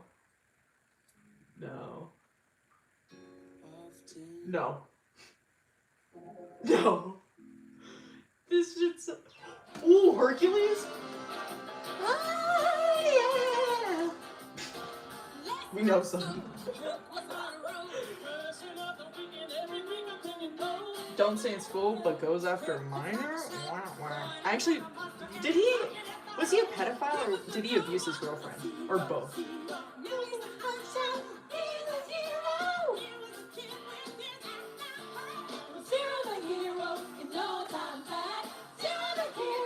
Just like that. The girls went wild with losing us. Every boss of everything and royalty. Man, I fucking love Hercules. I might rewatch it today. He could tell you what the Grecians are. Today? An awesome 10 for 10.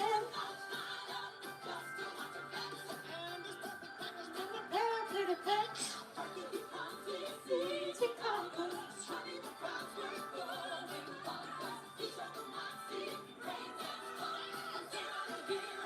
Major you're the hero.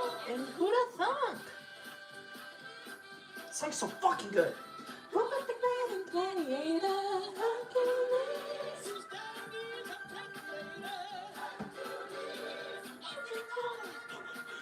Is he sweet? Our favorite flavor? Hercules, my man.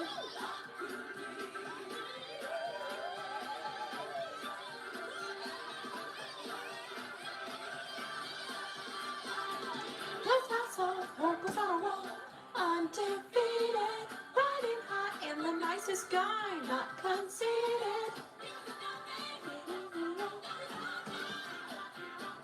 This guy even doing these days. He dropped off the face of the earth to my knowledge. Who's your favorite from Hercules? Pegasus? The fuck? Who are we talking to? Yes, indeed. I did love, Hades. He was a big fat crush on that guy. Holy shit. You know that ain't my slime. Shout out my mucus. Holy shit.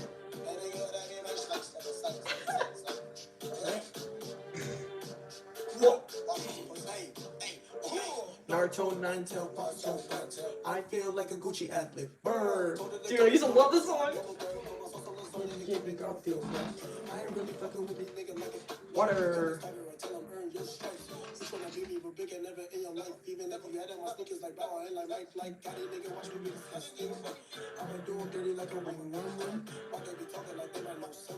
Holy slap. Shut up!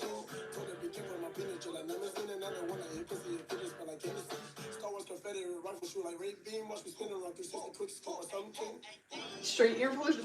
What the fuck? I didn't think this was that bad, son.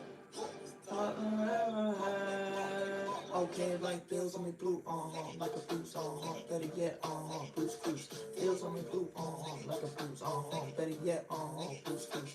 Bills on me blue, Bruce, better yet, Bruce Bruce.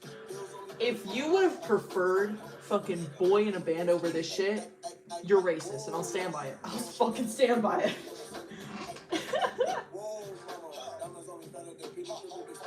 Don't let me choose, on you.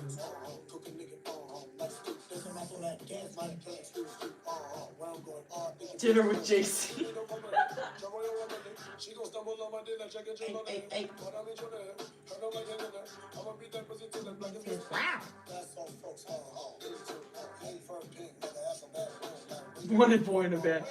Y'all were so much more open to that than this. I'll stand by that. Better than Has Been Hotel, I'm not gonna lie. It's true. Okay, like bills on me blue, like a bruise, better yet, Bruce Bruce. Bills on me blue, like a bruise, better yet, Bruce Bruce. Bills on me blue, Bruce, better yet, Bruce Bruce.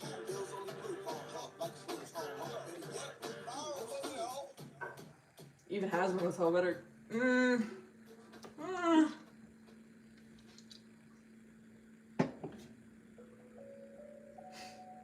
not playing that. No. No. Body by Mother?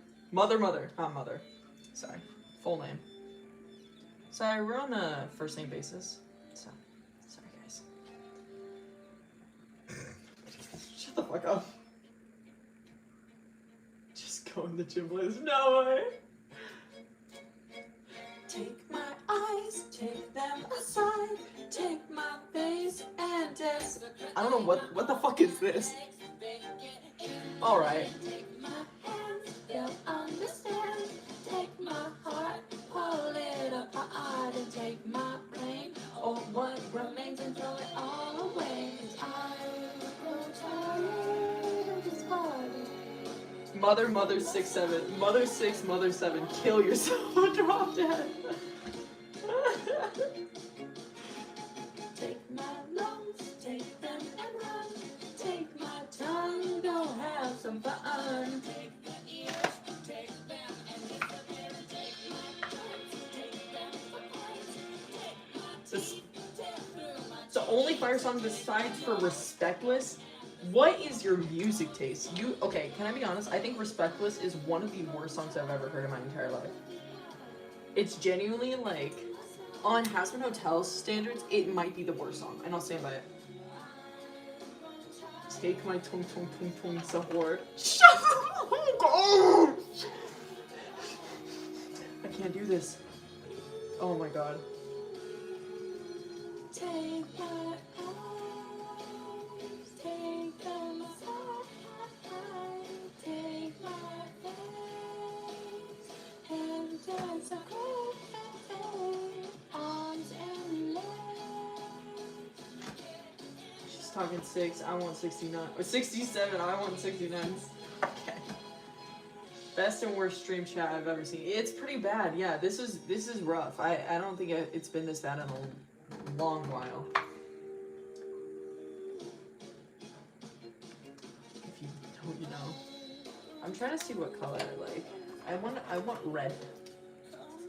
Rojo. If you don't know what that is, red in Spanish. Arriba! Alright, bro.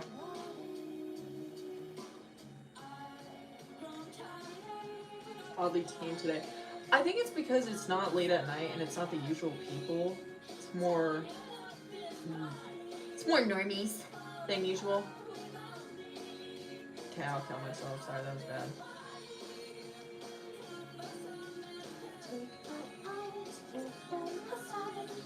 Getting a little bilingual in here.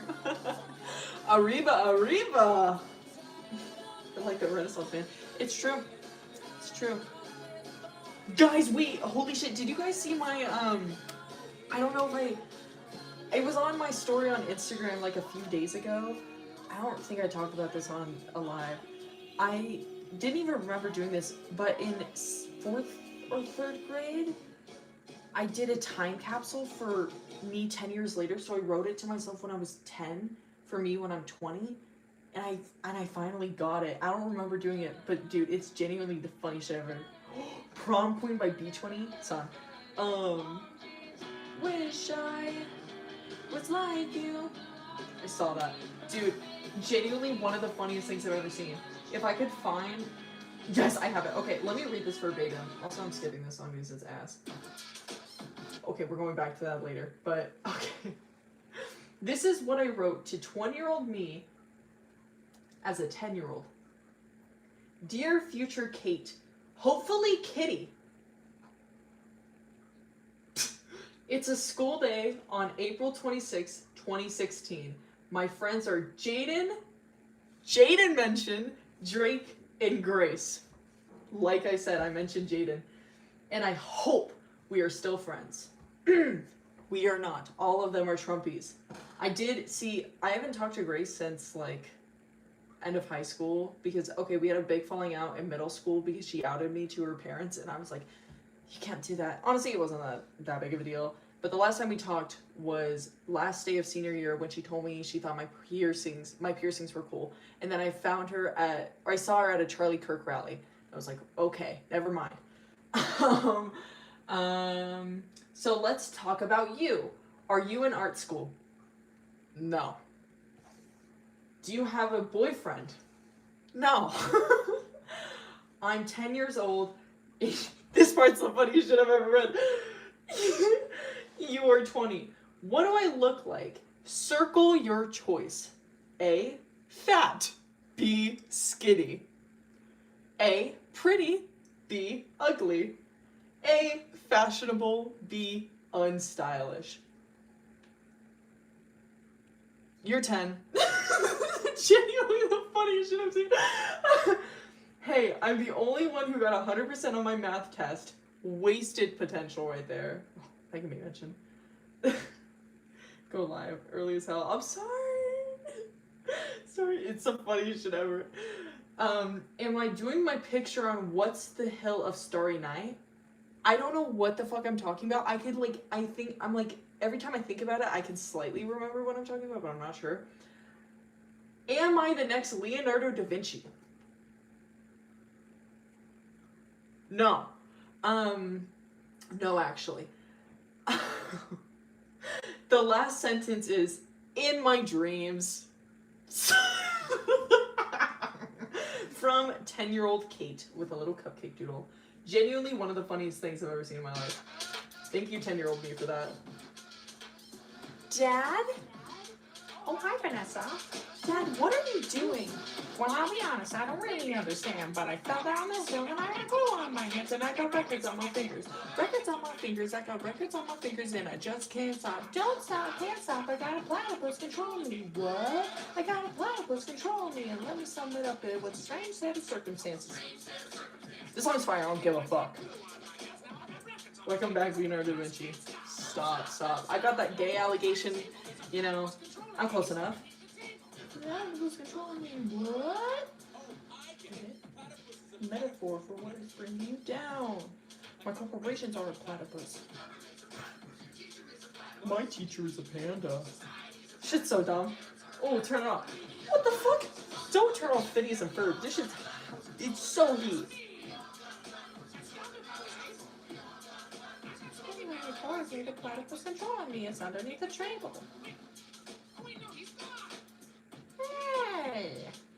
There's no platypus controlling me.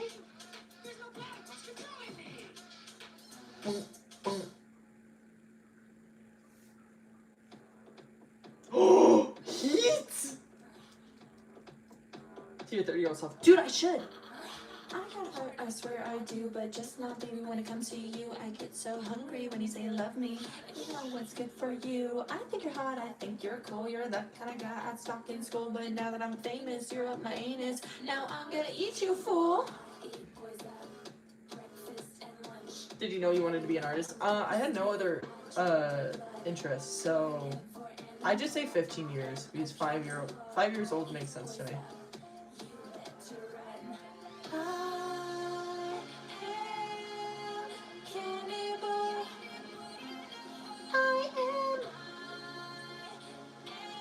Song name? Cannibal by Kesha. I'll eat you up. I don't think I remember the dance anymore, which is probably for the best.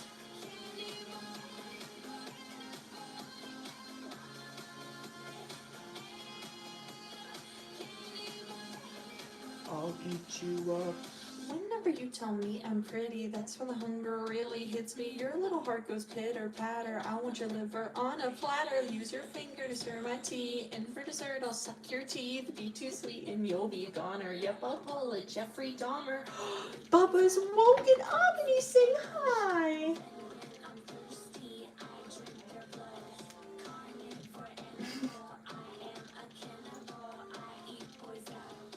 Da Vinci Miku Binder. Son. Hi, Bubba. Hi, handsome. Oh, are you so tired?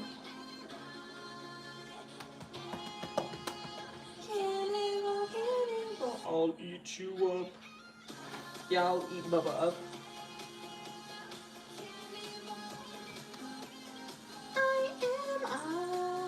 He's so tough, he really is. Hold his face to the camera. Bubba. Say hello to every neon. Okay, that's not gonna work. Hold up. Wait. Hold up. What if I move my sketchbook? Yeah. Sit down. Wait, hold up. Do you guys see his face? It's beautiful, his beautiful mug. Ah, hello. I don't know if you can. Eat that boy. Iceman, shut the fuck up. I don't know if I misread something, but I swear to God, someone just said Iceman. The color of your nails also. Thank you.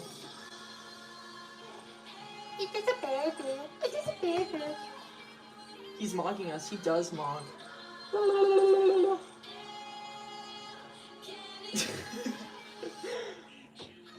He's like, hello, every pony. It's true, he's saying that right now. Can you just sit on my lap or something? No, he's getting food like a baby.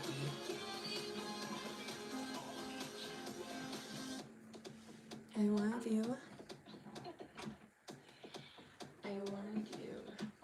That guy is so tough, that's what I'm saying. He is tough. Fuck, no. Oh, shit, wrong color, too. Oh, he's got a lovely coat. Thank you. Take very good care of it. No way. Going Bad by Meek Mill? Yeah. Wasn't he in the Epstein Files, or am I crazy? Or is that someone else? Back home smoking Legal. I got more slaps than the Beatles. Foreign shit running on diesel, Dog. Playing with my name, this shit is lethal. That motherfucker's pretty sure is. Don Corleone. Trust me, at the top it isn't lonely. Everybody acting like they know me, dog. Don't just say it, now you gotta show me. Understand Spanglish. It's true. Back empty.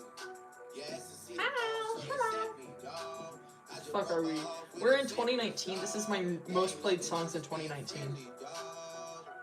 Just a little 10 piece for it, just to blow it in the mall. Doesn't mean that we involved. I just put a Richard on the card. I ain't going playing ball, but I'll show you how the fuck you gotta do it. If you really wanna ball, take your 5 and your back against the wall. And a bunch of niggas need you to go away. Still going bad on them anyway. Saw you last night, but didn't treat date. Yeah, a lot of murk coming in a Song TBH. No, it genuinely is. This shit's like, honestly, like, all the Ski Mask the Slump God ones were not that, like, I was like, this shit's so ass, but it's like fun ass. This is just like, ugh. Ugh. I mean, motivated dog, hell yeah. Welcome to the multiverse. Every time I'm in my trap, I move like Rainbow. Ain't a neighborhood in Philly that I can't go. For real. She said, oh, you rich, rich. Bitch, I graduated. What the fuck is this shit? Y'all were getting too comfortable with my music. I've been in my way out here, yeah, no, that's facts. You ain't know that shit you said, yeah, we know that's cat. You ain't got the ass when you see me, no, I'm straight. DCOVO, we back again, going back. Just a little 10 piece for it, just to blow it in the mall. Okay, I'm skipping this. I don't want to listen to the last minute.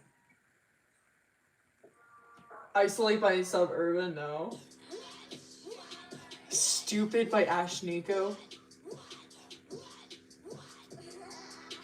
No way, son. Increasing my cortisol. Stupid boy think that I need him.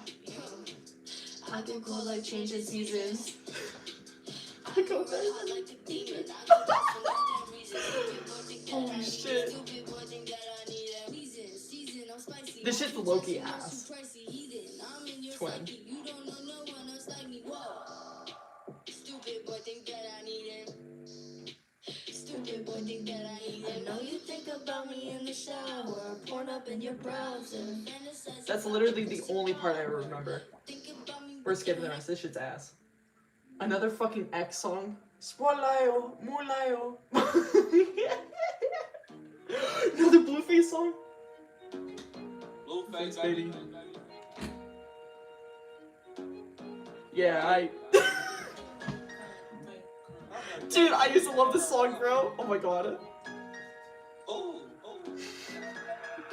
She call me daddy, you don't even know her mama. She gonna do it for some Dolce Gabbana, Louis, Gucci, Fendi, Prada. She call me daddy, I don't even know her mama. She gonna do it for some Dolce Gabbana, Louis, Gucci, Fendi, Prada. Look at all these hoes, I'm attracted. She blew me, so I put a bag on her fast. Sexual relations with no strings attached. With no strings attached, baby gave me mad face without the attitude. She gonna do it. I was fucking 12. Y'all can't make fun of me that bad. You can't come back.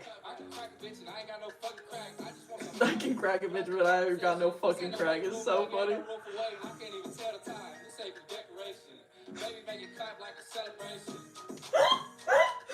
This shit's so bad. She call me daddy, I don't even know her mama. She gon' do it for some Dolce Gabbana, Louis, Gucci, Fendi, Prada. Honestly, this shit's kind of funny. It's so funny. Came back to this. Got better taste.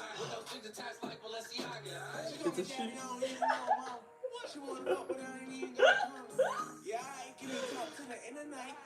You don't. The streets raised me. The streets raised me. North Casper raised me.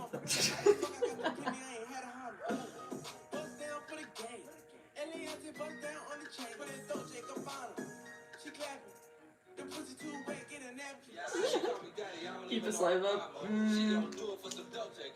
No, maybe, I don't know. Streets killed me. Streets killed me.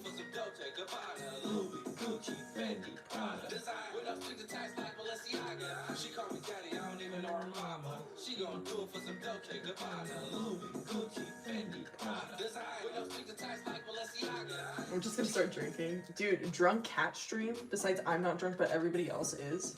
That sounds lovely. And then fucking to Steven Universe is actually the funniest shit I've ever heard. No.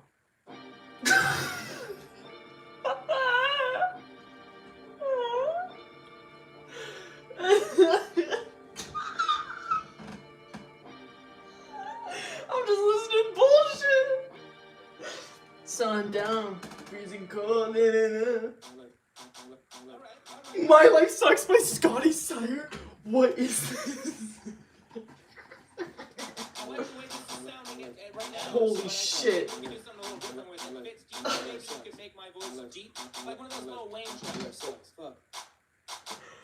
Oh, God. Mom won't buy me David Dobrik merch. No, she won't stick her sticky fingers in her purse. I don't even remember this one. This shit's ass. Holy shit. What?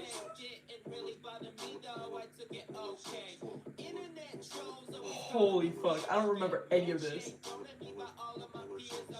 Really deep ass.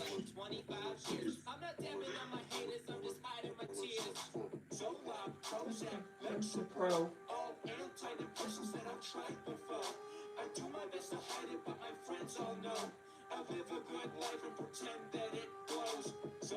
I can't remember this song was told me to listen to. Dude, I don't fucking know.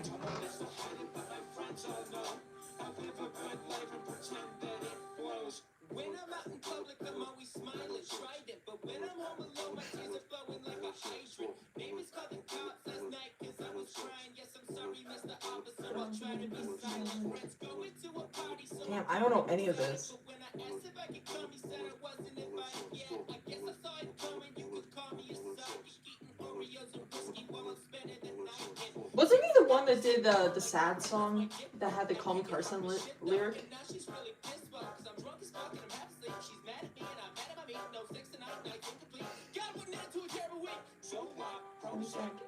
Pro. What were you on about? Dude, I don't fucking know. 13-year-old me needed to kill herself, like genuinely? Pro. Yeah, we're gonna skip this. I just had to do it in my own shit. I just had to do it on some cold shit. Dude, this is You see me looking like a ghost bitch. Like a ghost bitch. this is so bad. Some shit. I just said it once and then I hoped it. Young Jack in the back hoe. And in the cut looking spooky in a black coat. We're just getting to the part that everybody knows. No, I just know I'm finna clap though, ay. Look, don't know her. I just finna blow October. Ay, don't know her. I'm finna glow October. Looking up and getting back. This shit's so ass. The forced vocal fry is so bad, dude.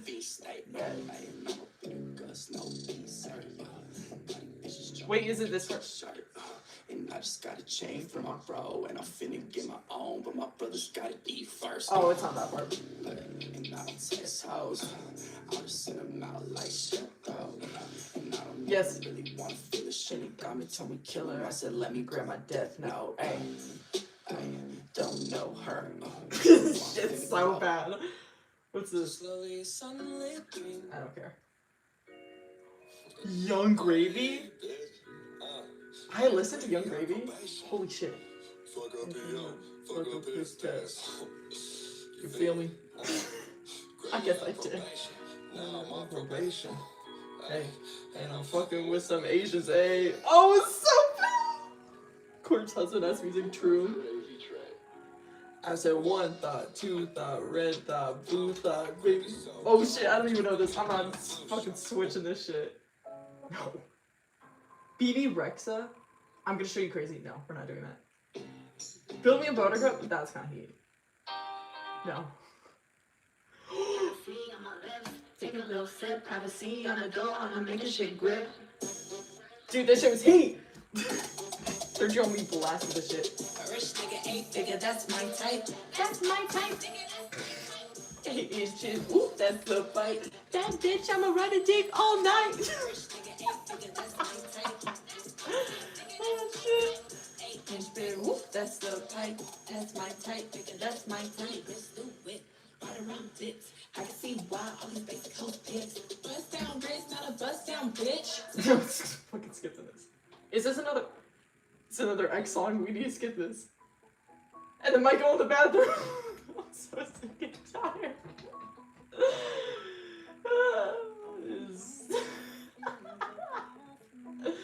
The biggest party of the fall. And stay right here or disappear. Oh my god, my water's making noises again. I haven't done anything with this drawing, bro.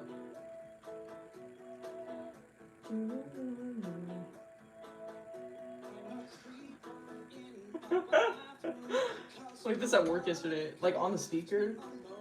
Wow. Keep that shit to yourself, not trying. Awkwardly, I pretend to check a text on my phone. Everything felt fine when I was half of a pear. And through no fault of mine, beefing with my chick while I'm in jail. Real. No, I'm just do a silent stream at this point. No. No. You guys don't deserve that shit. I don't like her tit. It needs to be bigger. Michael in the bathroom at a party. No, you can't come in. Do not become a DJ. Whatever, yo. Grabbed as I softly grieve. I'm just Michael, who you don't know. Michael flying solo. Michael in the bathroom by himself. Oh, by himself. Can you DJ my divorce? Yeah, of course. How much? This is the question, though. Memories get erased, and I'll get replaced with a newer, cooler version of me. And I hear a drunk girl sing along to Whitney through the door. I wanna dance with somebody. She wears like a high-waisted skirt, yeah. And a Costco gift card. I've never been to Costco. First time for everything.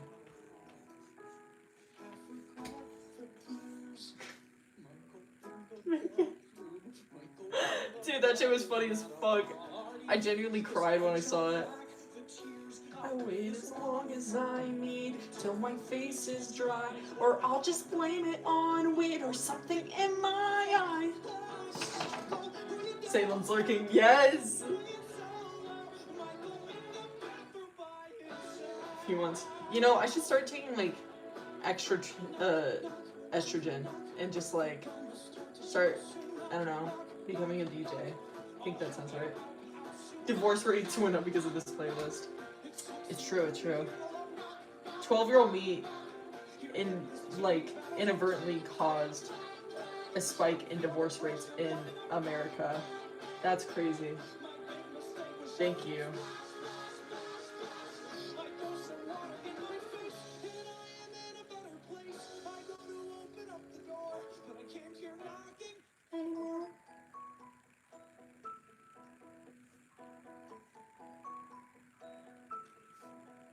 I can't help but yearn for a different time. And then I look in the mirror, and the present is clear, and there's no denying I'm just 12-year-old you cause wars, bro. It's true. At a party, is there a sadder sight than Michael in the bathroom at a party?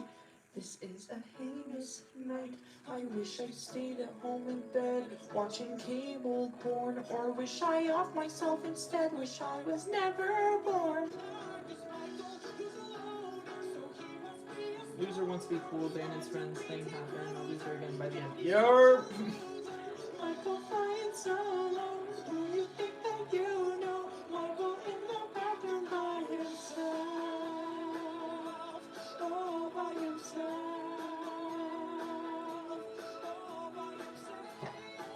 All over myself? Dude, I genuinely killed myself. I'm so sorry.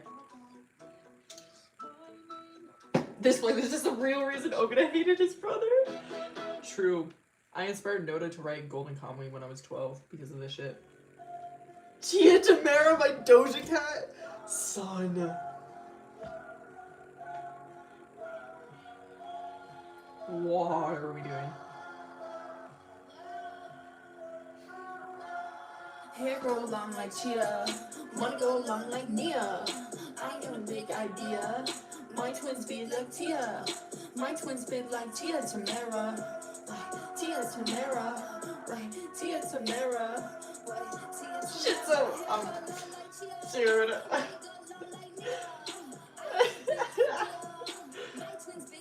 You know I downloaded TikTok this year. You know. Right, Tia Tamara. Right, Tia Tamara. Right, Tia Tamara. I said thank you very much.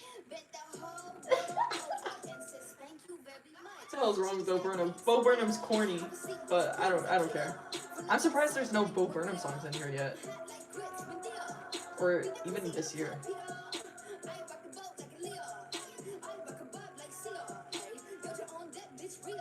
After we finish this, I can't wait to show you guys my 2020 playlist and like the switch up that happened. I'll call anything corny. It's true. You know who isn't corny? Jack Silver.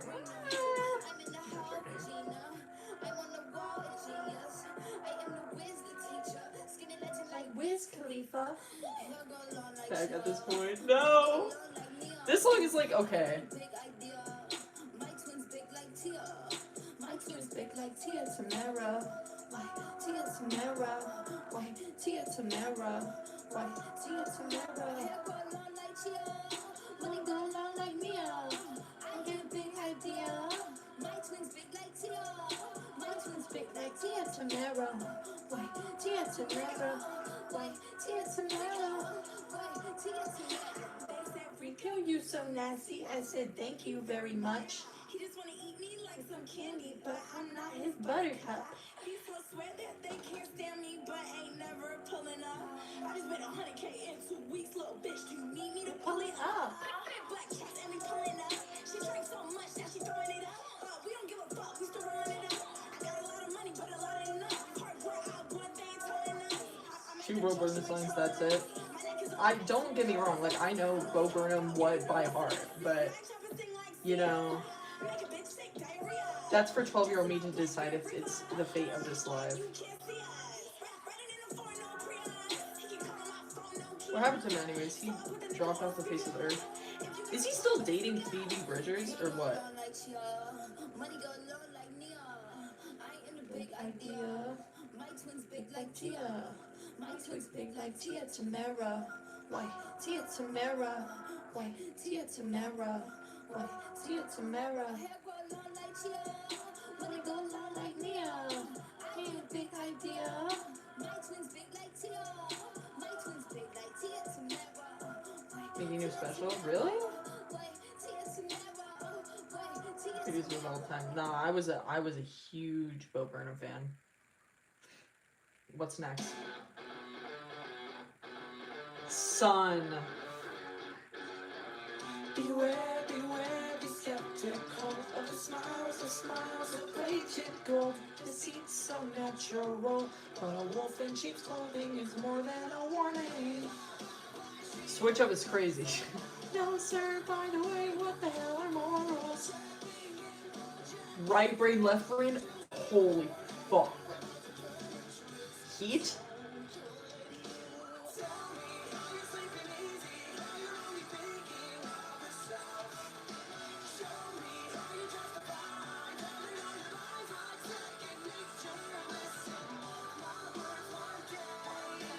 Song got a remake, really? That's crazy.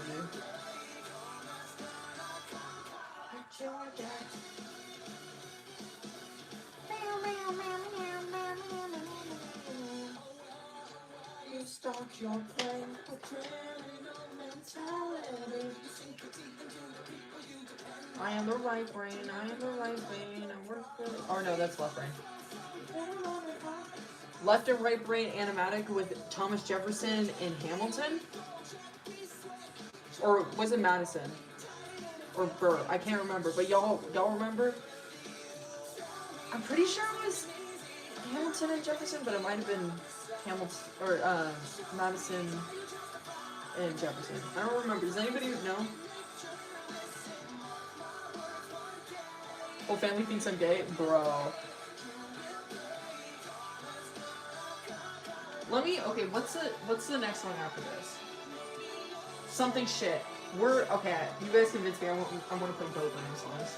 Just a little bit. Just a little bit.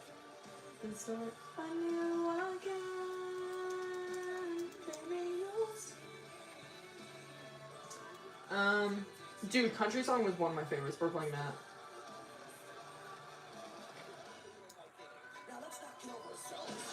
You always been a huge piece of shit. If I could kill you, I would. Having said that,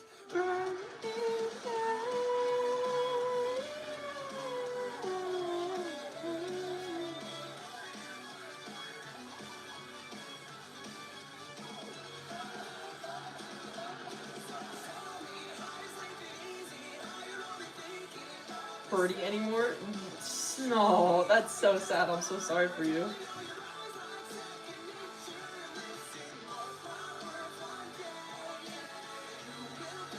Feel so formal when people call you Salachi. What do you want me to call you? Like, what do you want people to call you, bro? Sylvester? Silly! I like my name suggestions.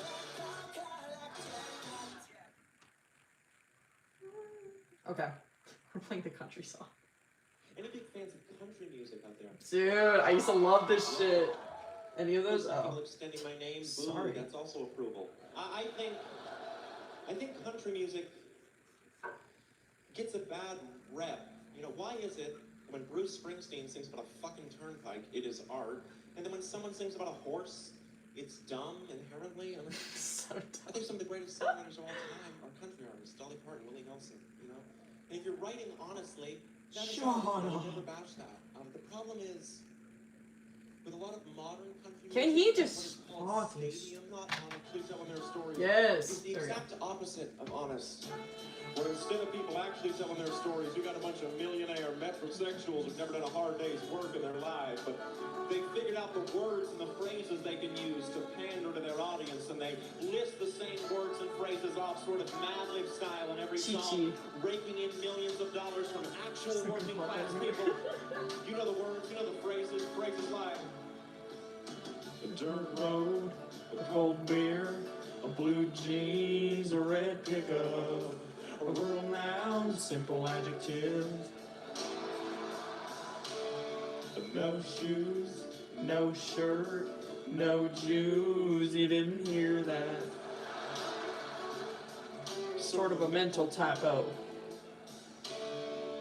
I walk and talk like a field hand, but the boots I'm wearing are $3,000. Let me actually open it. From the comfort of my private jet, I can sing in Mandarin. You still know I'm pandering, hunting deer, chasing trout. A Bud Light with the logo facing out. You're that subtle mandolin. Do not hurt my name.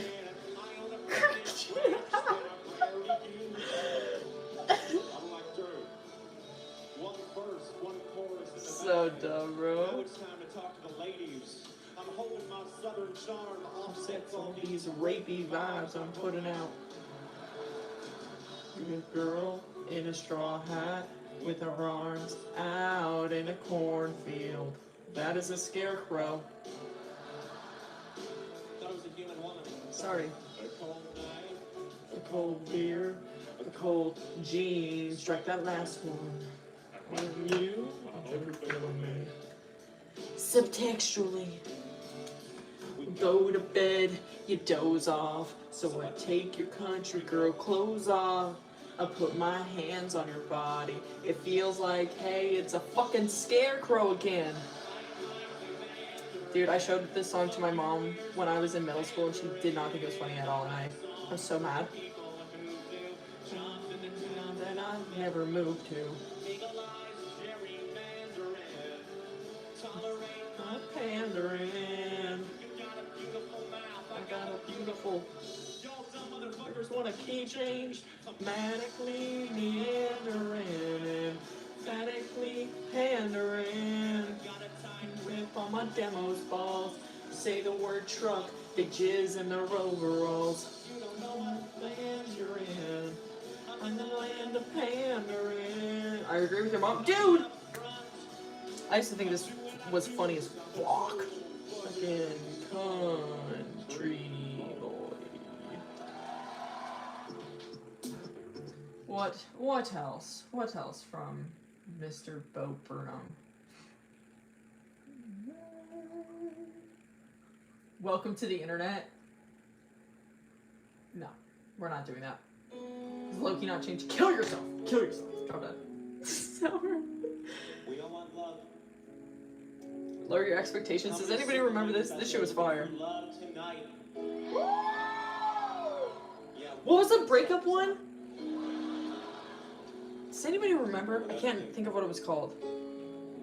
Every fucking animation meme YouTuber did like a Clance animatic to it. You want a guy that's sweet, A guy that's tough, a feminist who likes to pay for stuff, the kind of guy that gets along with your friends without being attracted to any of them. A good boy, a bad boy, a good bad boy, a half good, half bad, half boy. loves your brother sensitive but not weekend. Here's a great lover, calls your mother on the weekend. Though you might think this guy only. Y'all wanted me to play fucking Bo Burnham and now you're complaining? Guess what? You're right. If you want love, lower your expectations of you. Because Prince Charming would never settle for you. If you want love, just pick a guy and love him. And if he's got a For big Bo Burnham. feet, Literally everybody was. Don't fucking say, we did it! We did it! We did it! It was them! It was them! Y'all. If one of you says it, all of you say it, and I'm standing by it. He said, sarcastically setting up a second verse in a comedy's hot.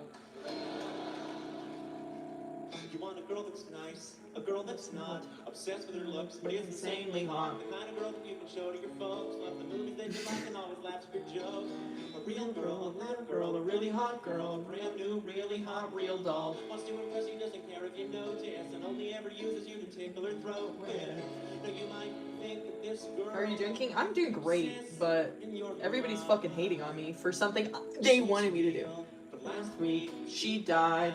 If you want love, lower your expectations a lot. You might think your dick Is a gift, I promise it's not. If you want love, just pick a girl and love her. better click off. Click off, bro. Girl you love, dick. Rage bait. Pushing the bling one to us. I'm literally. You guys literally. I said, I don't think I want to play Burnham. I just want to continue on with my 2019 playlist. And then someone's like, please, please, please. Bouncing on it. I'm bouncing on it. I need Bo Burnham. Perfect husband or a perfect wife. So I just followed orders.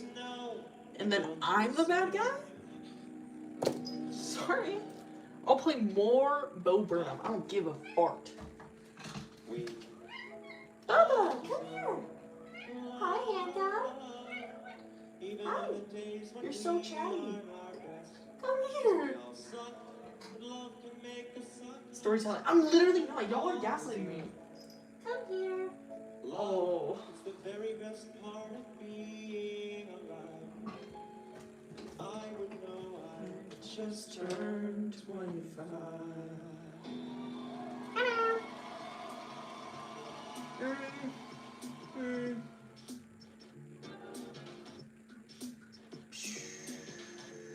What else? I'll play. What do I want to play? What do I want to play, guys?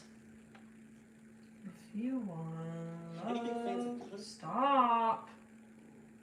I promise it's not. Kinda. Kill yourself.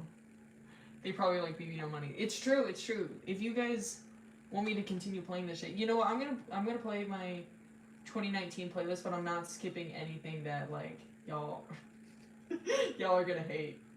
Okay? No. No. I'm playing what I want. No. all is forgiven, baby. No. Dude, Hi, Bubba. What do you think about the Beatles?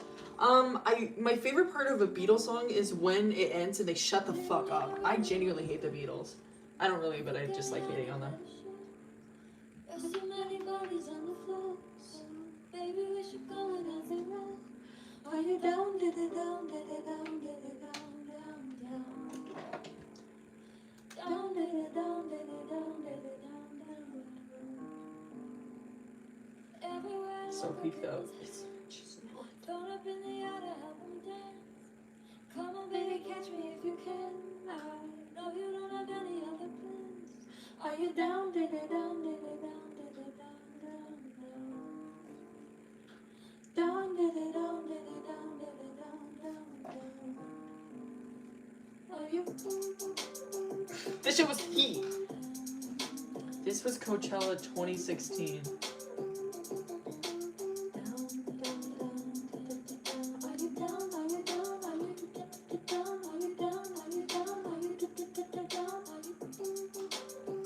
Loki, it's annoying that I'm skipping it.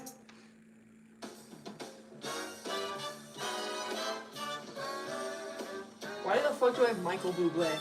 What was I listening to?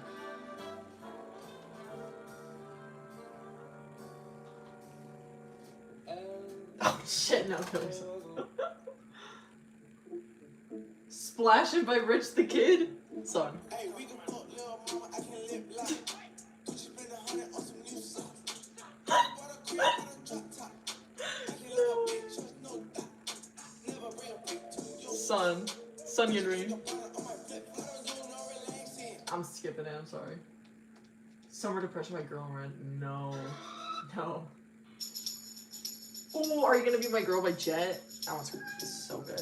Bubba, what's up? Come here.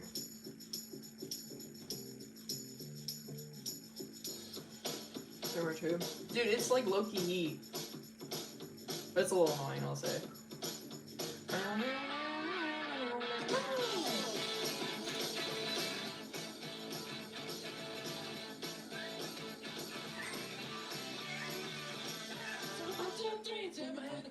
Because you look so fine and I really wanna make you mine.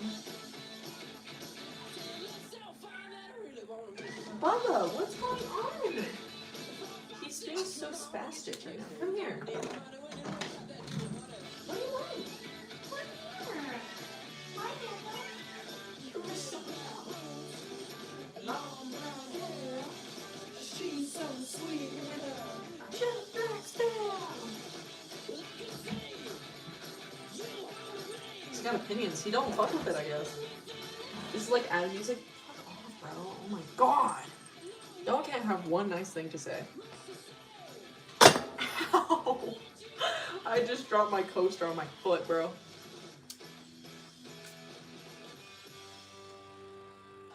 Are you gonna be my girl?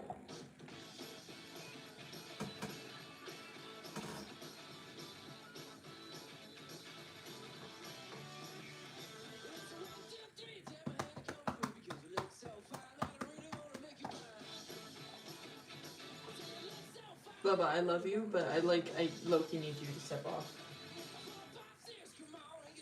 You don't need money when you're first like that, do you, huh?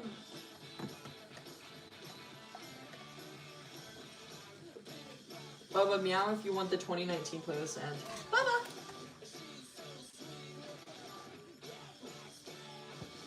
He's dead silent. Phantom. He just really likes the string of my sketchbook. He's really into it right now.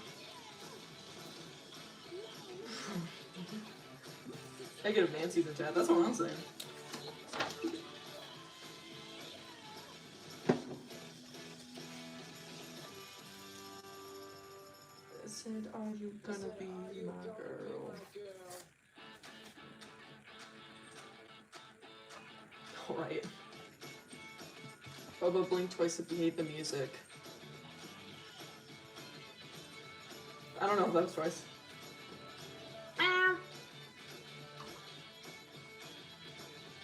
Okay, we're done with this drawing. We're gonna do something else. Phantom, please. I want you to leave. I'm begging, I'm begging.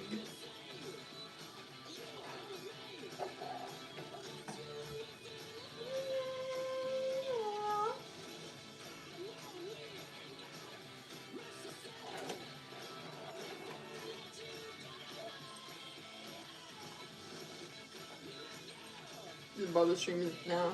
Hi, my name is Papa. Hi, my name is Papa, and I'm a big fat cat. That's him. You rub him like a crystal ball. He is a crystal ball. He foretells. He foretold the future. K-19. Wait, is this K? No, it's K-12. Nurse's office?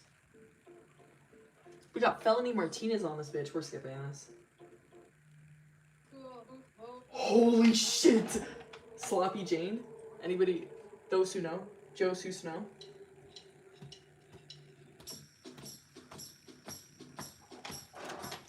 Remember when you ran away and I got on my knees and begged you not to leave me cause I go berserk? Well, you left me anyhow, and now the days got worse and worse, and now you see I've gone completely out of my mind. And they're coming to take me away, haha, they're coming to take me away, haha, yeah, ha, to the bunny farm, for life is better, Is that the Bubba Trump blue? Bubba, do you have a secret past that we don't know about? when you left, you laughed. Son. I don't know if I want to call you son anymore. I'm skipping this actually. Heat! Heat!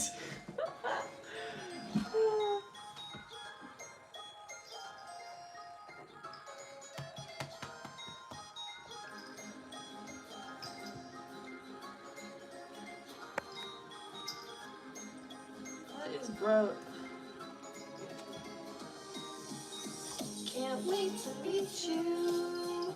The Journey Animatronic family will be open real soon. Are you still gonna draw? Yeah.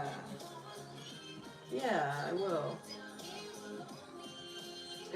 I'm too lazy to grab paper and he's just sitting on my desk so I have an excuse.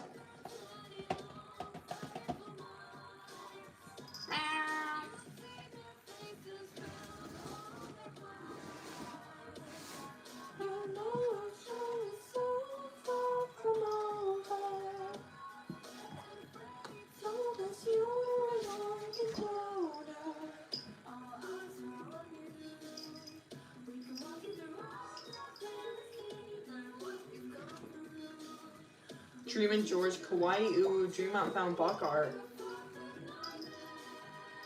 I'm like, I really do need money, and like I really do appreciate the support, but sometimes it's my financial situation can't like outweigh that. Like that's too much. That was too much. I'm joking. I don't care.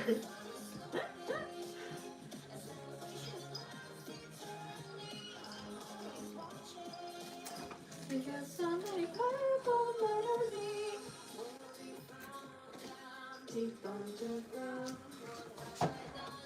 to deserve this temptation. Bubba, leave. Okay, great.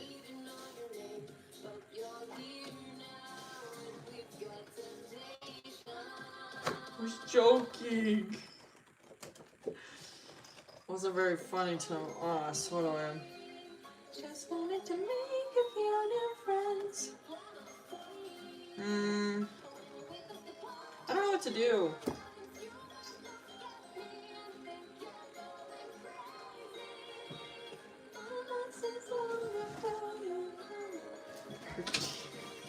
Chud chud.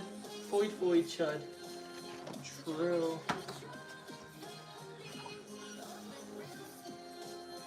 Try your best to hold on to sanity. Come get to know me.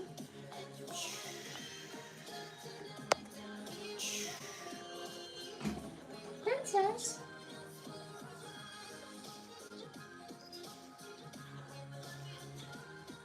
She being spaz.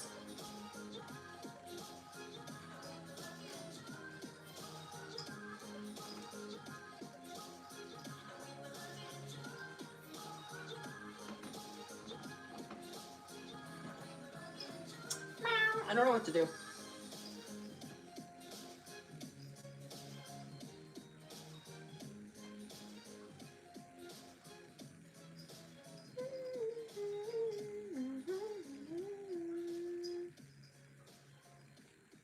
Try right with that. I think I'd rather kill myself, but thank you.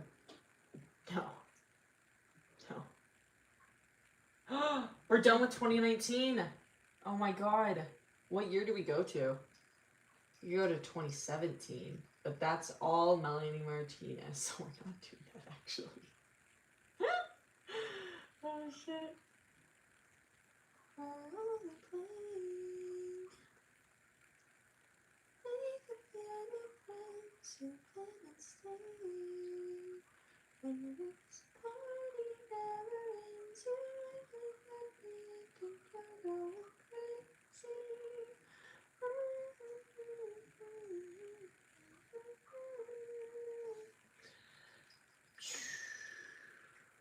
I can't find my other. Oh. Oh, Bubba's going crazy style. Do we play 2020? 2020 is gonna be a year. We'll start.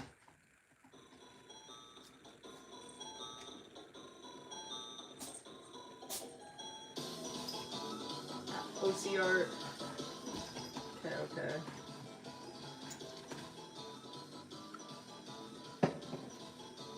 Read us OC lore. Ooh, that could be fun. What part?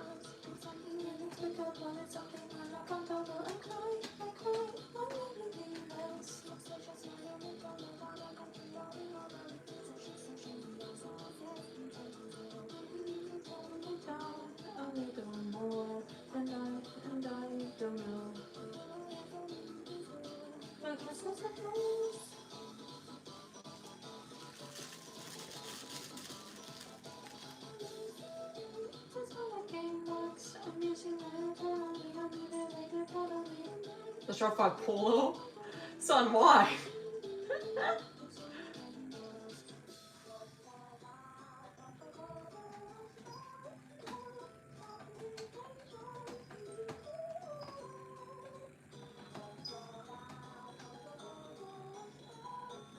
Yeah, anything you haven't told us? Dude, I don't know.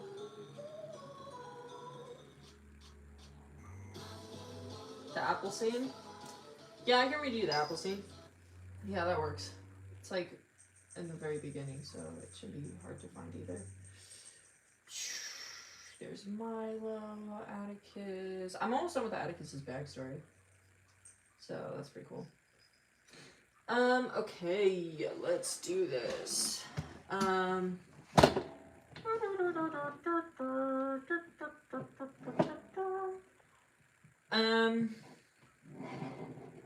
So previous to this, Ellie left and like ran away from Milo, right? That's all that's happened, and he hasn't seen them at school for the past like 3 days.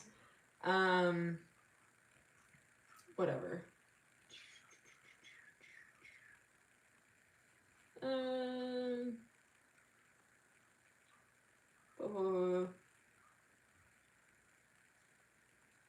It was odd since they hadn't missed a day of school since joining, but it became even weirder. You know, let me put on my OC playlist instead of my 2020 thing. I need some OC shit. Is this live gonna say it? Probably not. Since joining, but became even weirder when Arden told them that they were in the class period right after. Had Ellie really skipped class in order to not see him? Did he really mess up that badly? What did he even do to be that was so offensive? The next class period, Ellie was nowhere to be seen again, but after school, Milo, by coincidence, had seen Ellie leaving, walking back home. Determination overwhelmed him, and he quickly sped up to them, screaming their name, creating quite a scene. Ellie, embarrassed and frightened by this absolute tool chasing them, began to get as far away as possible without being hit by traffic, causing even more of an outrageous scene. Their luck of losing him was short-lived as they reached an intersection, having to wait for the cars to clear before even attempting to leave him. This fucking tool! Panting, Milo almost incoherently asked, "Why are you ignoring me?" At first, Ellie ignores this, but continually Milo... Oh my god, I can't talk. Milo's repeated questioning causes them to blurt out a short, "'Cause I don't want to talk to you." "Why not?" "I just don't." "Well, did I do something wrong?" "No, I just don't want to." "Is there a specific reason?" "There has to be." Milo's insistent curiosities follow Ellie further along their route home, but are suddenly stopped when he realizes that they live in the same neighborhood. Almost forgetting the entire interaction, Milo says that he lives on the street and asks them if they want to come inside. Ellie continually ignores him and says no, but Milo begs them to, practically shouting, "Please, please, please, please, please!" God, I fucking hate Milo. At the top of his lungs. Ellie turns around and tells him to quiet down. Milo follows the directions, but a sudden door creaking open and a warm voice asks, "Oh honey, is this your new friend you've been telling me about?" Milo's running away. Both the teenagers look towards the entrance to see Milo's mother greeting them.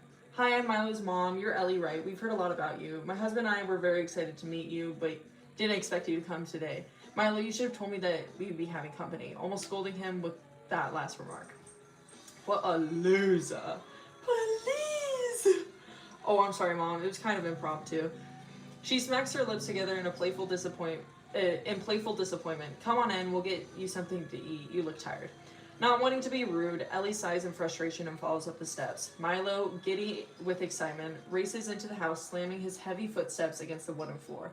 The house is warm and homey. There's a scent of butter and honey throughout the air. The floor-length windows facing the backyard allow bright light to illuminate the house, and every knick-knack, book, photo, treasure, family heirloom, painting, giving them a warm glow. Please, Ellie, I need this. Ellie is practically out of place in this house. It's completely different from their own house, even back in Arkansas. Standing in silence, Milo's mother's warm hand glides against their back. This sent a shiver down their spine, but once again, didn't want to make another scene, so they allowed this quick side hug to take place. "Go tend to the garden, Milo. I'm starting dinner shortly." Milo immediately responds with a "yes, ma'am," and tells Ellie to come into the backyard with him. This was 2020 line. True. Ellie begrudgingly if I could talk, follows energetic Milo to the porch. Once outside, Ellie sees a whole oasis of vegetables, plants, and fruits.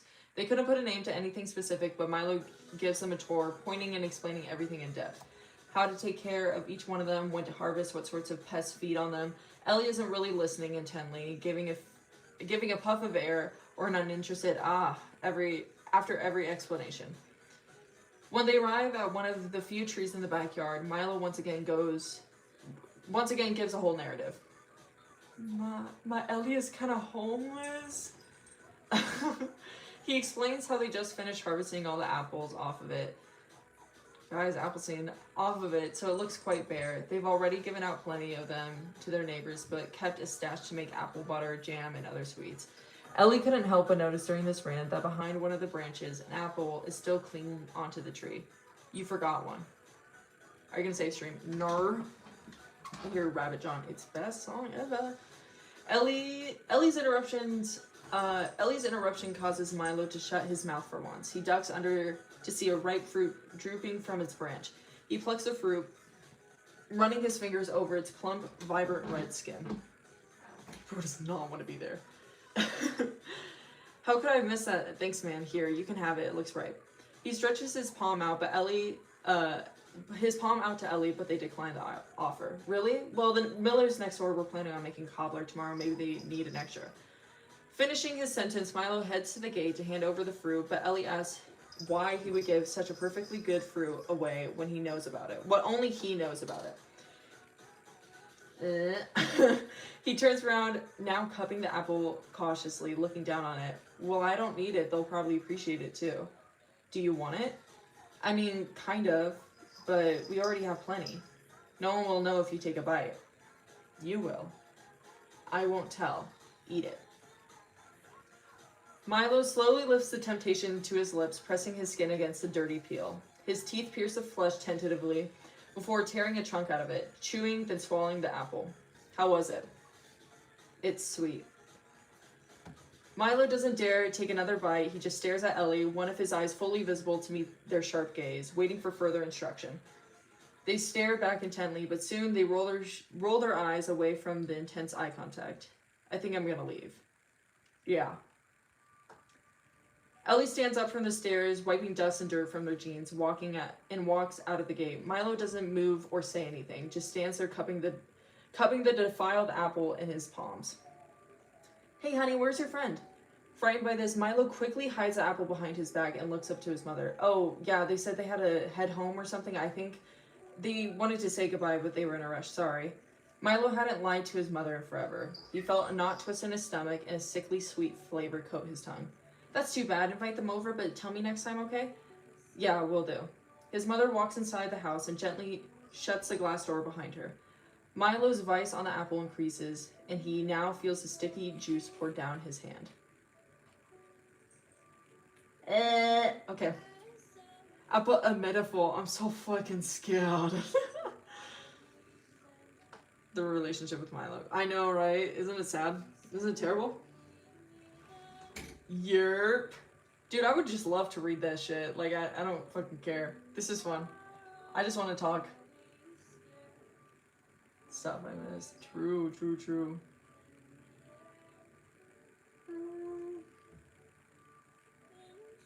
Little me. You know what? I'm going to continue until I feel like not.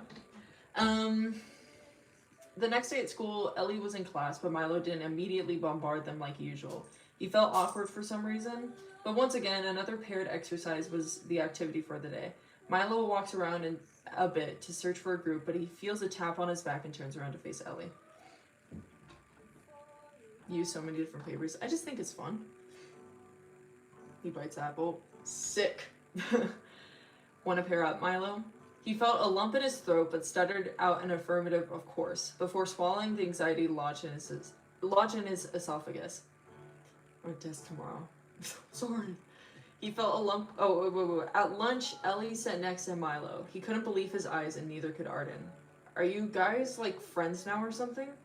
Milo looks at Ellie for an answer, but they're too focused on their sandwich to respond. Milo confusingly responds, yeah, kinda. What a bad apple. He wasn't sure. I mean, he couldn't understand any of Ellie's motivations or actions. Everything about them confused him. But that just made every little moment with them so much more interesting. He wanted more and would do anything to have it. Sick! Sick!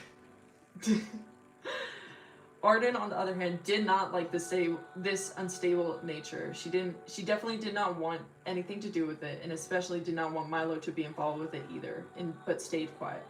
For the next few lunch periods leading into the beginning of November, Ellie would sit with the two. They wouldn't say much, but instead listen to Milo's extravagant stories and watch Arden's intense observations. It wasn't awkward, but it was more so both of them were there for Milo. Arden and Ellie never really interacted, as if they were some sort of invisible wall between the two. However, when Ellie arrived to the lunch table one afternoon, Milo was gone, but Arden was sitting by herself. Where's Milo? He's out sick. Didn't he text you? I don't have a phone. Oh.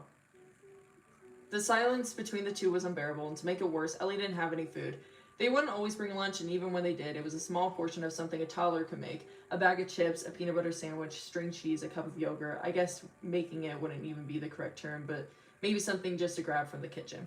Typically, when they came up empty-handed, Milo would graciously pass on some snacks to Ellie that he didn't finish during his rants for them to nibble on, but he was gone.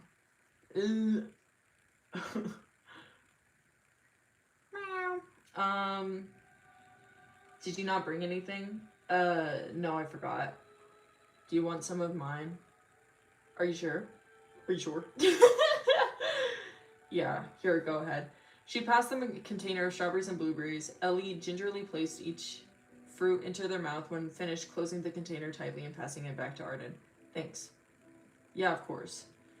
No conversation was held besides for a few sentences. The experience was so stiff by the end, Arden's teeth had practically grinded down to stumps. Leaving the table after hearing the bell ring, she thought about how dreadful that was and how she wished she would have accepted her teammates' offer to go get fast food. She declined, knowing that she was flat out broke, and also forgetting Milo was not going to be there to ease the tension.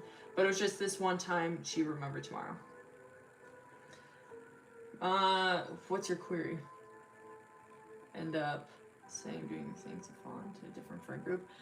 I think so. I think it was inevitable at some point. Because basically the entire friend group kind of helped Ellie to become feel better about just life in general. And they did really help Ellie. But when Atticus dies, it's kind of like a blow that they couldn't handle. So I think maybe if they found another friend group where none of them died, maybe it would have been better. But who knows? That's ifs, you know? Because we're all paying attention. Pretty sure. Threw Milo into space. Shut up!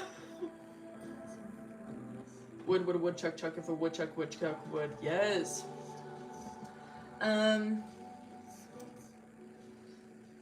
Okay, after basketball practice, Arden wiped the sweat from her neck before saying her goodbyes to the other players. When leaving, she looked out the window and realized it had begun to rain. She cursed under her breath before dropping her bag to put on her hoodie. Flipping the hood over her head, she begins fumbling with her car keys and pushes the door open, preparing to race to her car. Slamming open the door, she notices Ellie sitting on the pavement underneath the awning.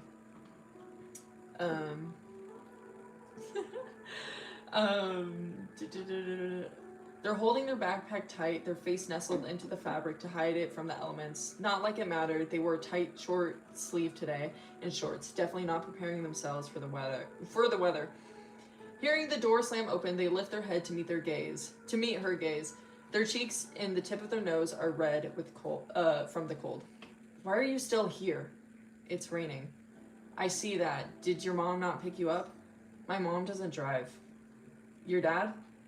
He's probably getting ready for work. How far away is your house? Like a 20-minute walk, not long. I just didn't want to get wet. Arden rolls her eyes in response. It's been an hour since school ended. Why not just tough it out? She huffed out air in annoyance. You want to ride? Ellie nods quickly, and Arden silently begins to trek to her car. Ellie follows her, holding their backpack over their head. When they finally get to the car, it's a red slug bug. Definitely not built for the winter months approaching, but it's decorated exactly how Ellie would expect. There's fake eyelashes on the headlights, a crocheted cover for the steering wheel. The mirrors and windows are scattered with decor, stickers, fake flowers, Polaroids, puffy paint, etc. And the car has a strong aroma of incense. Wayne, go away. 5'2" basketball player. True. Have you finished the whole thing? No. Ellie has long hair in high school. Yes. About to come. My word. What the fuck? What's going on? She's so nice. Oh, she's the nicest. In the short car ride to Ellie's house, it was exactly like lunch all over again. The only words spoken were the directions from Ellie. She dropped them off, waving and speeding off. She huffed out a sigh of relief. It was almost painful being alone with Ellie. She just couldn't stand how closed off they were, how detached they felt from everything and everyone. But it was no matter. They wouldn't have to interact one-on-one again. Walking to her math class the next morning, she noticed that her usual seat had some random object Ellie, I'm gonna kill myself. Sprawled across the table. Taking a closer look, she saw a random assortment of coins and $2, one of the bills torn and crumpled. Next to the money was a sticky note that read, "I don't have a lot, but here's for lunch and a car ride." Oh. Are Ellie and Arden a thing, or Ellie and Milo? So what I really like about Ellie is that you can basically see them in any relationship with any of the characters. Obviously Ellie and Milo are like the main one that I focus on, but if you want to Yuri it up, you know what I mean? I want Arden's car. It's very cute. Their hair in the future. They shave it.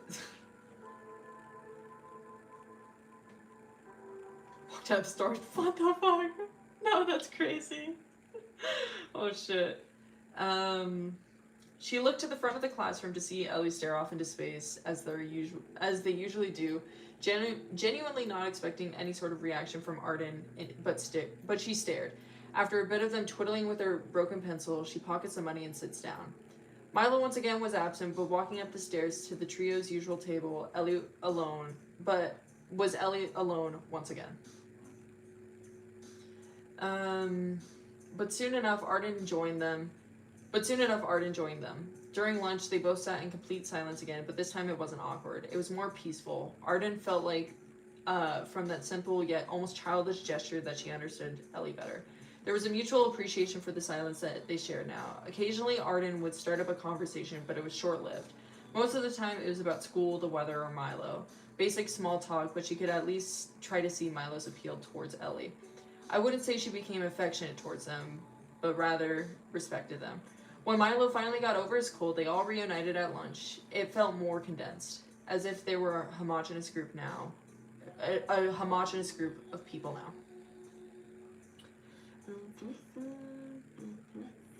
Just witness robbery. I know. What do I do? Finally a good meal. Get back to drawing, lad. Oh no. Think I'm getting back to drawing. I don't do my job. Ooh, this is when Minze gets introduced. Just saying. This piece of shit.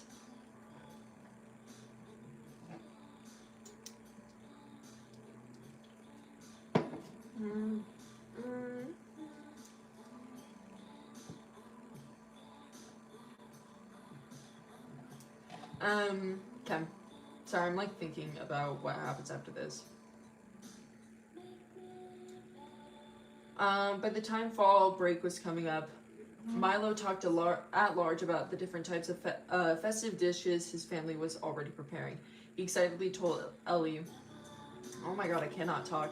He excitedly told Ellie to come over and help with baking, but Ellie hadn't been there since the apple incident. Quickly, they declined the offer.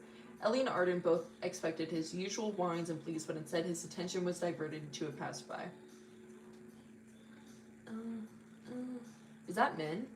Milo asked, pointing at him and tapping Arden's shoulder.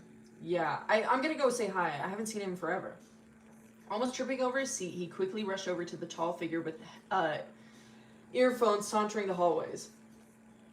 Milo smacked his back, knocking the man off balance. He turned around with a stern look that didn't fade when he realized who hit him. His face sour, especially compared to Milo's pure enthusiasm. Both Arden and Ellie stared at this interaction, but soon noticed Milo jumping up and down, pointing at the table. With a frustrated sigh, the man followed Milo slowly back towards the table. We might as well stop reading that. Oh shit. What's up, Arden? Long time no see. Yeah, where have you been? You know, work and maybe school like every 2 weeks. Y'all probably miss me. For sure, man. Why don't you go back to work now? I'm sure they miss their dog. Ouch, that hurt. You really did miss me, huh? Ellie observed the interaction between the two. It was far different from the one between him and Milo, at least from what they could see. This was charismatic and easy to palate, but the man soon twisted his head towards Milo. Are you Ellie? Milo told me to come introduce myself. Yeah, I'm Ellie. There was a tense silence, him waiting for Ellie to ask his name, but he cleared his throat, realizing their brief introduction was over. Cool, I'm Minze. Cool. Son. Once again, the silence overtook the table, but Arden thankfully asked him a few more questions, Minze practically ignoring the other two, but both Ellie and surprisingly Milo sat in silence listening. Stinky Minze. Where's Minze from canonically? He's from Wyoming. His parents are immigrants, though. Minze, After a bit, Minze shifts his posture, preparing himself to exit the conversation, but Arden stops him from leaving. Oh yeah, before you go, do you know if Atticus got the tickets for the movie Wednesday? I keep forgetting to text them. I'm not sure, probably. Just ask them now that you remember. Milo interjects, wait, where's Atticus? Fuck Milo. Does Milo have 2 moms now? Milo has a mom and a dad. Bye, have a good one. Bye, thank you for being here. Good luck, good luck, good luck. Minze finally switches his attention to Milo with an annoyed pout. At home. Oh, I really wanted them to meet Ellie. Do you know when they'll be back? No. Okay, maybe this week. We'll probably get some time off from... You'll probably get some time off work with the holiday. I work Thursday. Dude, that sucks. We'll figure out something, I guess. Ellie, I'll let you know by tomorrow, I swear. Ellie nods, not exactly sure what they're being notified about, but I guess they'll see. Or his ethnicity. Yeah, no, that's... Yeah. Ellie, Kate, I'm off. See you later. Doesn't Minze stink? It's true, he does. He doesn't stink that bad in high school, but it's not great. Minze walks off, placing his earbuds back in and fiddling with his jeans pocket to eventually pull out a lighter. He flicks on and off in the hallway. Once he's gone, Arden and Milo whip out their phones to text Atticus. You're gonna love Atticus, bro. They're so cool. Arden nods along with Milo's praise. The next morning in the gym, Milo tugs on Ellie's shirt. Are you free after school? Atticus says he's available. Oh my god, Milo!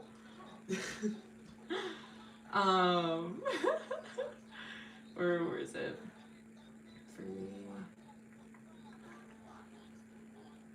Says he's available. Sure. Ellie never had anything going on after school, and even if they declined, he would sulk all day. They've learned Milo's habits by now. I'm back in. Hello. That doesn't shower. It's true. He smells like Axe body spray and BO and cigarettes. He optimistically jumps up and down at their agreement and never truly lets his energy die out. He's more participatory. Jesus Christ. In class, he's even more dramatic at lunch and somehow even louder than usual. The anticipation for this meeting was building up heavy by Milo, but this only caused further uncertainty in Ellie. If Atticus was anything like Milo, they had to prepare themselves. Oh yes, oh yes, oh yes, they both, oh yes, they both, oh yes, they both. By the time school was over, Ellie and Milo met at the side door like instructed at lunch before Arden jingled her keys. Her practice was canceled as a sort of treat for the holiday. Milo sits in the back of the car, giving shotgun to Ellie. They weren't quite sure where they were meeting up. I mean, there weren't many options of activities to do in this town, but eventually Arden parks alongside the road next to a quaint park. Dun, dun, dun, dun, dun, dun, dun, dun. The three wait for the rest of the party to arrive, but soon enough, a janky tin box of an automobile, fuck Minze, oh my god, parks behind Arden's car. Milo and Arden jump up to their feet. But Ellie sits quietly in the grass, squinting and covering their vision from the overbearing sun. Slowly approaching is the group, with the new addition of Minze and Atticus. Hiya! Oh my god, it's so nice to meet you, I'm Atticus. Ellie's worst fear had come true. It seemed as if Milo had multiplied. The loud and exaggerated introduction put Ellie off, and they scowled. Atticus walked towards Ellie, energy exuding off of them. Oh, you're so cute. Way cuter than I imagined. I love your hair. It's so long. How long have you been growing it out? Like for forever, I'm assuming. Or something with that length. So I'm crying. While showering Ellie in compliments, they go in for a hug, clearly unreciprocated by Ellie. Minnie, look at their hair. It's gorgeous. I want my hair to look like this. Atticus pulls away from the hug, grasping Ellie's arm while staring at them. I can't get over how beautiful you are. Oh my god! They squeal with excitement before tracing their fingers across Ellie's forehead, moving strands of their hair blocking their face. You look so pretty with pigtails. Or like an updude. Eee! I love Atticus, but fuck, oh my god. Chinese thing. Yeah, no, Minze is Chinese. Atticus plays with their hair, mimicking the hairstyles before Ellie jerks back, grabbing Atticus's wrist harshly. They both fall silent. Oh shoot, am I being too pushy? I can get that way sometimes. Sorry. Atticus apologizes and giggles their energetic and overbearing introduction off, but Ellie just stares, not releasing their grip. Are you okay? I'm sorry. Uncomfortably laughing off this weird situation that they find themselves in, Atticus becomes increasingly concerned, and so does the rest of the group. Hey dude, are you good? Milo asks, walking over to the two. As if Ellie was in a different plane, they come back to and look at the collectively concerned expressions and sneers.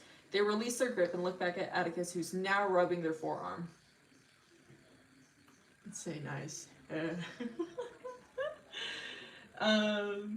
Sorry. Wanting to escape this uncomfortable situation they put themselves in, they run off once again.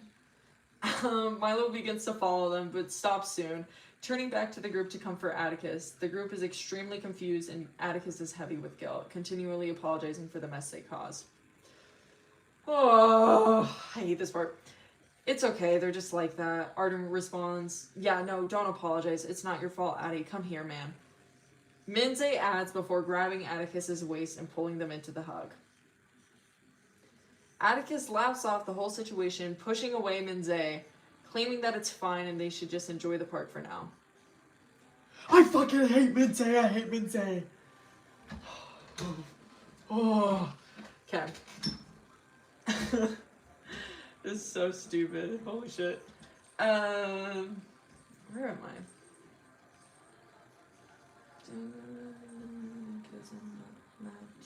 Sorry, my Wi-Fi's tweaking right now. Give me a sec.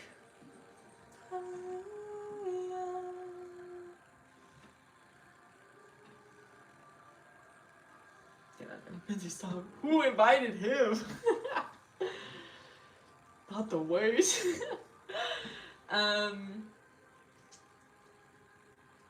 Okay, where was I? Okay. We hate Minze, exactly.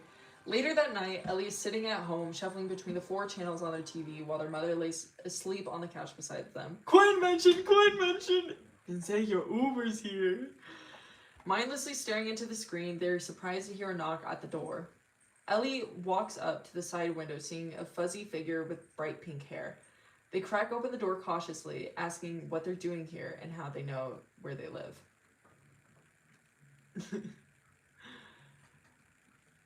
Banana person. Sorry, I know this is really out of the blue. Arden told me where you lived and I wanted to apologize. Minze gave me the car. Do you want to go get food or something? I feel super bad about earlier. Ellie declines quickly, still confused and uncomfortable. Are you sure? Or is it like a bad time? Sorry. Atticus responds, peering behind Ellie to see Quinn sleeping on the couch. Ellie takes note of their investigation and closes the door behind them to talk on the porch. Yeah, it's about time. I don't need food. I'm good. Already casually doxing Ellie. It's okay. Are you sure?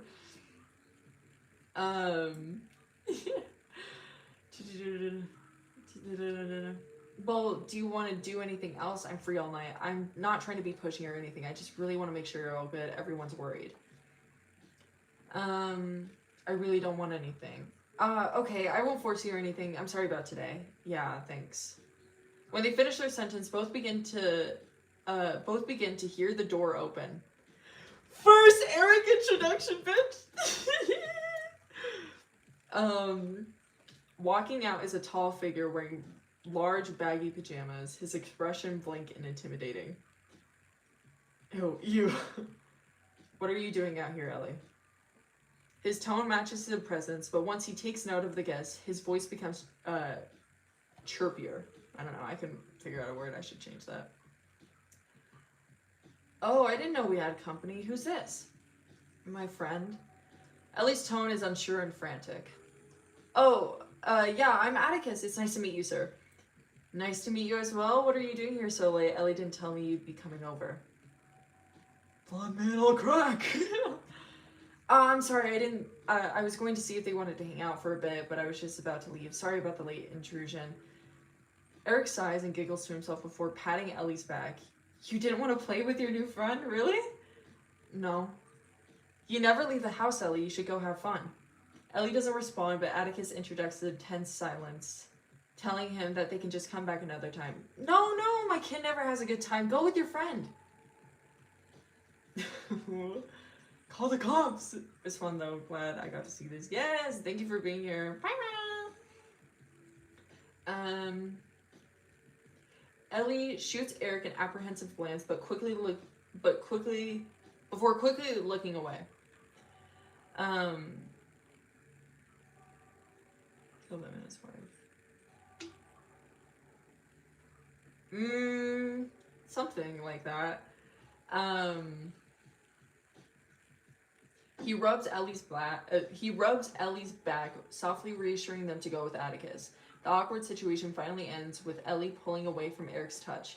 Atticus giving a thank you and a goodbye to Eric while leading Ellie to the car. Eric watching as they get into the car, Atticus noticing him shoo away Ellie with a wide smile creeping upon his face.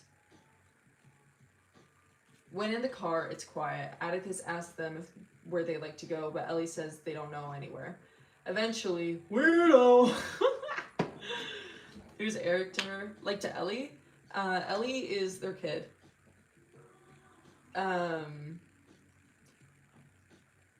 Eventually, Atticus decides to grab some fast food on the way over, trying to talk and console Ellie, asking what that was about. They don't want to talk about it, so Atticus doesn't push further. Once they receive their food, Atticus tells them about the spot that they like to go to in town. You're new to town, right? We should go up to the mountain. It's super pretty lookout point. He's guessing here he is. Yuck! He gets really, really gross. I changed a part in the story, by the way, from the last time I read it. They nod, not really giving a straightforward answer as to whether or not they'd like to go up there or not. The drive up was as quiet as before, Atticus shuffling their playlist, asking if Ellie likes any songs or artists in particular, but they claim to not know any. Eventually, the car is filled with tunes that Atticus hums to, all while Ellie looks out the window, seeing if they can find their house driving up the winding road, the bag of food warming their lap. He gets worse. He's so fucking nasty. I don't even go into detail about anything, but like, fuck, it's nasty. Soon enough, the car comes to a halt and Atticus hops out the car along with Ellie. Please lay Eric out already. They leap into a rock facing the town, patting the seat next to them, quickly opening the bag when Ellie sits down to snack on their meals.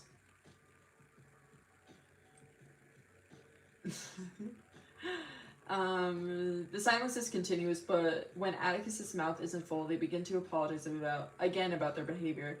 I can get way too overly excited about new people, especially those who Milo introduces. Milo doesn't have a lot of friends, so meeting you was like a treat, and I definitely took my friendliness too far. I feel really bad, and we don't have to hang out after this. If you don't want to. Ellie glances at Atticus, expecting to see a hint of sadness when stating that they don't want to see them again. But instead, Atticus stares out, their expression genuine, no hint of malice or self-pity. Fuck! It's when you were 14, just fully no, genuinely, all of it. Holy shit.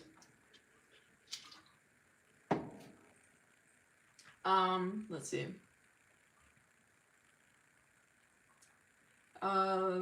Their expression is genuine, no hint of malice or self-pity. Okay. Can I ask what I did to make you uncomfortable? You don't have to if you don't want to, but I just want it for future reference. I don't know, it was just a lot. Atticus chuckles, claiming that they know, but if there's anything specific to let them know, but Ellie falls silent, letting out a sigh. Atticus switches the subject matter, asking about mundane things in hopes that Ellie would eventually open up, but to no avail. Knowing their attempts were getting nowhere, Atticus ends the conversation, crinkling the bag while giving their final statement. OC Lord. Moment, I suppose. It's true. I'm glad we gotta hang out, but I should take you home soon. But I do have one request before we go. Ellie gives Atticus a puzzled look.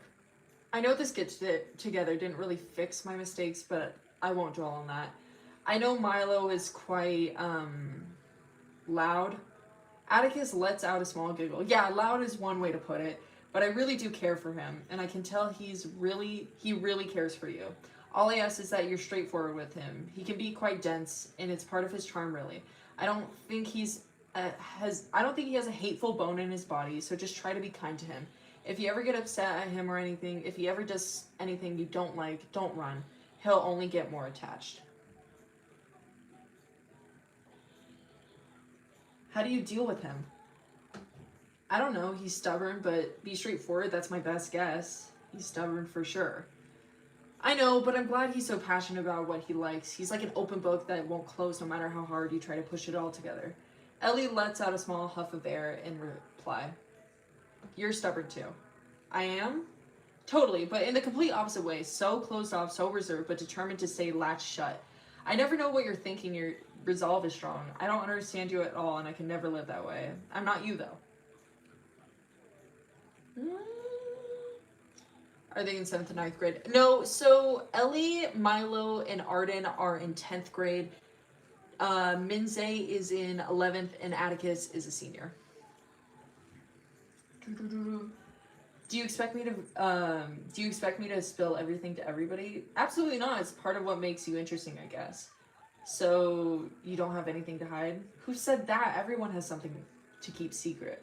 Ellie scoffs. Even Milo? Asking sarcastically. Even me.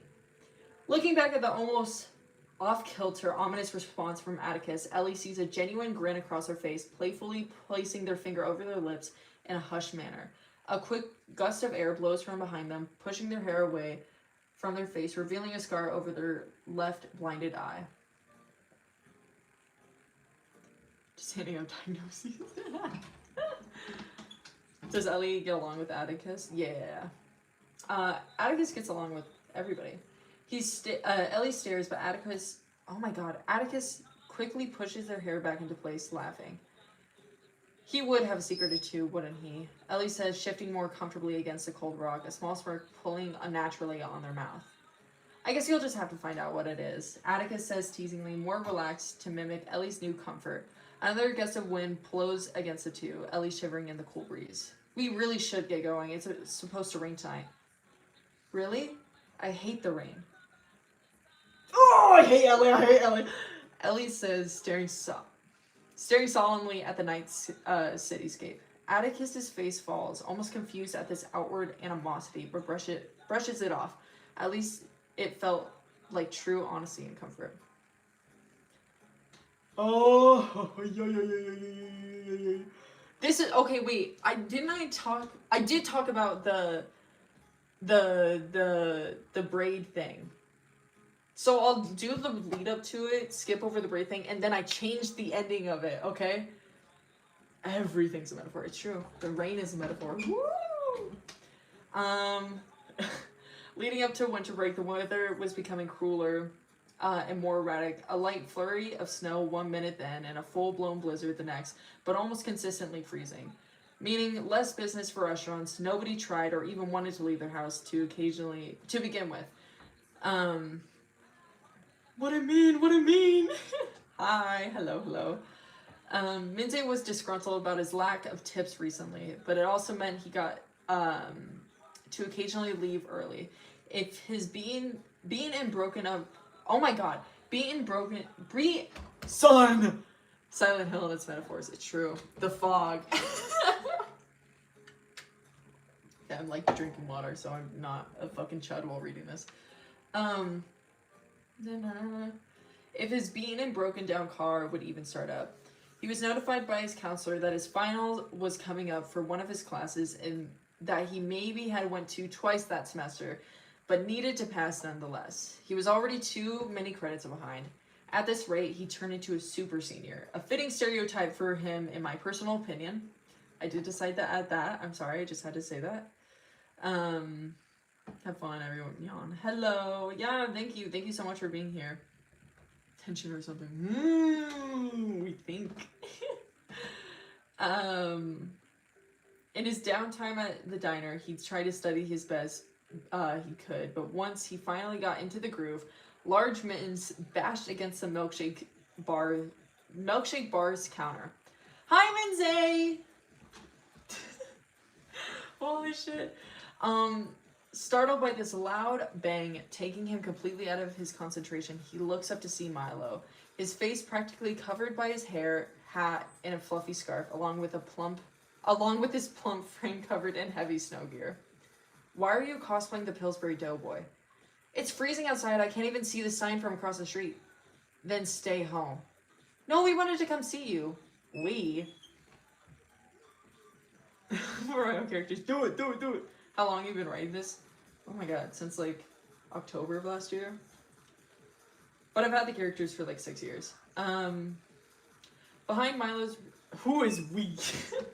Behind Milo's ridiculous outfit was Arden and Atticus, equally dressed up with heavy snow pants and absurdly disproportionate puffer jackets, albeit they were pulling it off their hefty layers much better than Milo. Guys, it's like a whiteout. What are you doing? We know, but Milo was insistent on seeing you. Arden says, somewhat annoyed, brushing off the layers of snow on her hair, blinking blinking a lot. Yes. Hoping to let her frozen eyelashes thaw in the warm restaurant. Yeah, we never see you at school and you're always working, Milo. Milo looks around the bare restaurant. And it's dead in here. We'll fatten up that paycheck for you.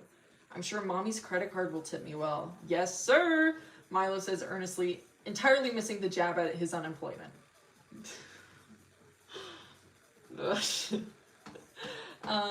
Minze hears the front door bell ring, seeing another customer decked out in winter weather gear. Brushing off the others, he greets a customer. Hi, welcome in. Are we going to be dining in today?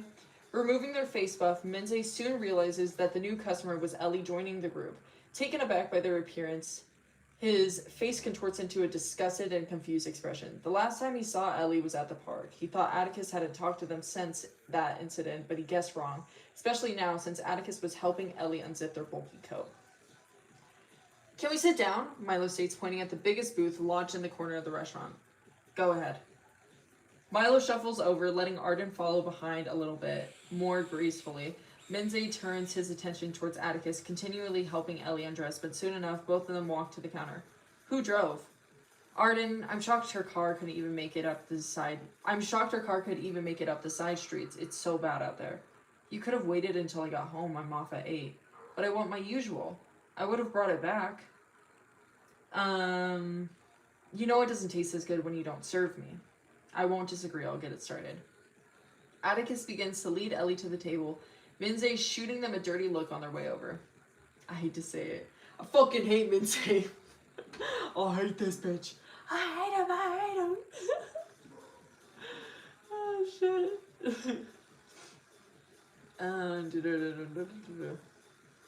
The snow starts thawing on the surrounding empty tables as the group enjoys their grease-coated food, hot chocolate, and conversation. Minze pulled up a chair, chatting while the empty restaurant plays retro tunes that he's heard a million times by now. Greedy little piglet. He tried to bring over his study material, but would soon enough get sidetracked, adding on to Atticus's stories or poking fun at Milo. By the time 7:30 rolled around, the group was stuffed and the already risky roads were getting darker. We'll probably head out soon. I'll let you close up, Atticus said, grabbing their coat. The others began shuffling out one by one, once again leaving Atticus and Ellie to be the last to follow. As Minze begins clearing off the dirty plates, wiping off counters, and mopping the snow salt crust on the floor. Bye, thank you for being here. He notices Atticus patting Ellie's shoulder, almost like a parent encouraging their child. Also, this dog is barking. It's pissing me off. Oh my god. He crinkles his eyebrows at this, especially when Ellie begins to nervously walk over to him. Setting the mop down, Minze turns towards them, bundled up in like a tight package. Hey. Yeah? My dad wants me to get a job. Atticus said you started here when you were 15, so I was seeing if there's a position for me. Minze scowls at their comment, looking back at Atticus, who's almost pouting in retaliation to Minze's clear adversity to working with them. I'll see. Thanks. Ellie turns around to Atticus for approval and completion, and they return a large smile, giddily putting 2 thumbs up. Ellie walks back as Atticus leads them out the door. Okay, Minnie, I'll see you at home. Thank you, I appreciate it as always, Atticus says, waving before preparing to tread back to Arden's car. Minze watches them leave, frustrated at the thought of even working with Ellie. Back on the road, the car's luck had run out. The group ended up getting lodged in a pile of snow. No matter how fervently Arden reversed or smashed the gas pedal, her car was stuck. They attempted to dig out the wheels, but it was no use. She called her mom, who said that she could see if her car could even pick her up. Sorry guys, this thing is not built for the weather. If my mom gets here, you can say over Milo. What about Atticus and Ellie? Turning her attention towards them, Atticus said that their mom was probably snowed in, but they could call, and Ellie said they have no way of telling their parents they can't get home. Minze annoying as fuck, help. Minze's beefing with the teenager. Beefing with my chick while I'm in jail. You guys can stay over too if your parents get mad, Ellie. Just tell them I wouldn't let you walk home. Ellie nods, nervously scrunching their hands over one another. So then that thing happens where they're all like hanging out, and Arden wakes up in the middle of the night and sees that Ellie's there. They braid their hair, whatever, and in the middle of that she finds out that Ellie's brother is dead, and then she spills that Milo's sister is dead. Okay? But I changed the ending to make it worse. Because I liked it. I thought it would be better. Hold up, my Wi-Fi's being doo-doo right now. Hold up. Hold up. Ding, ding, ding. I also want to change the song. Softer, harder in between. Why is everyone dead? Are you meant to hate Ellie?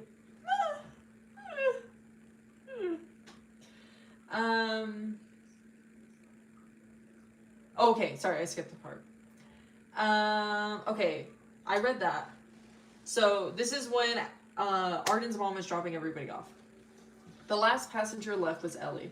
They attempted to make small talk with her mother, but the conversation was dry. I read most of this, but I'm just whatever. When they exited the car, they thanked Arden and her as they sunk their beaten up sneakers into the snowdrifts that covered the path.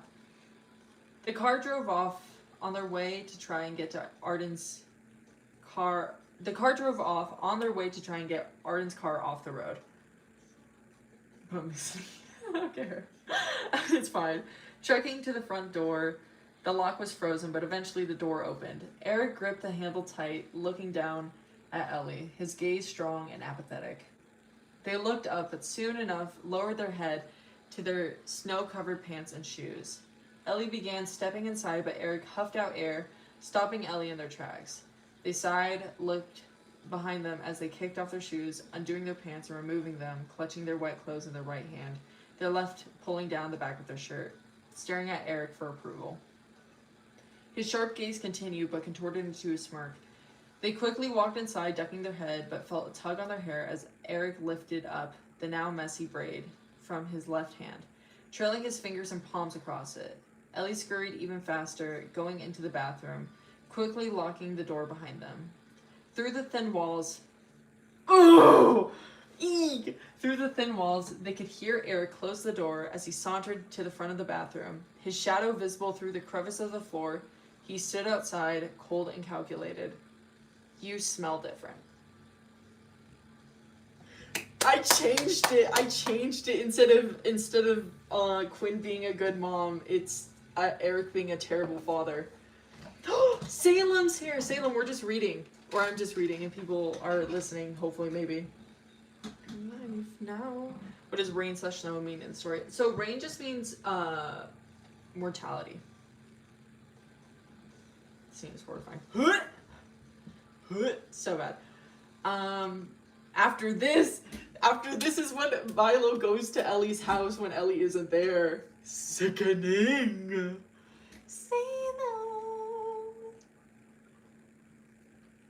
Salem, what's up? What's up? How's your shift? Get out, get out. Fucking nasty.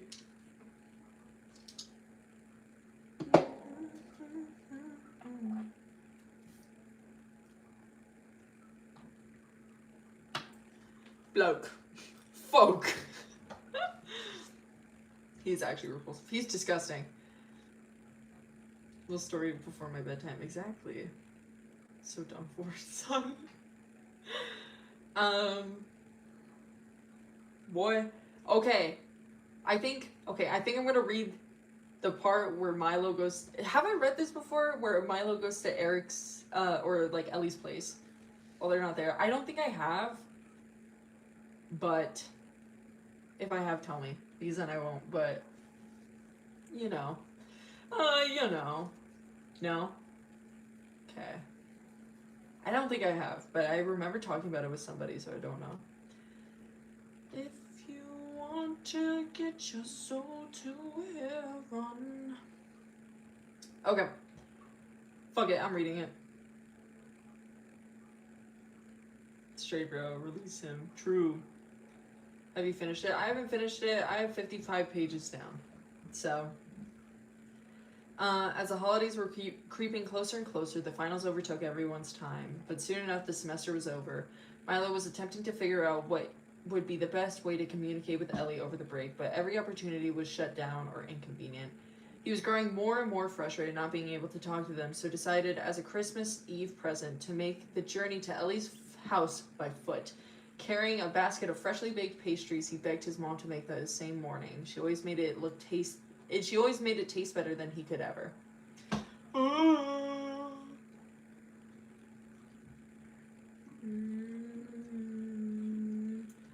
Sorry, my chat, like, it doesn't load after like 5 minutes for some reason. It's so fucking odd. It's really strange.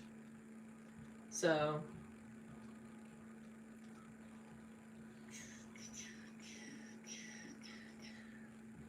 Okay.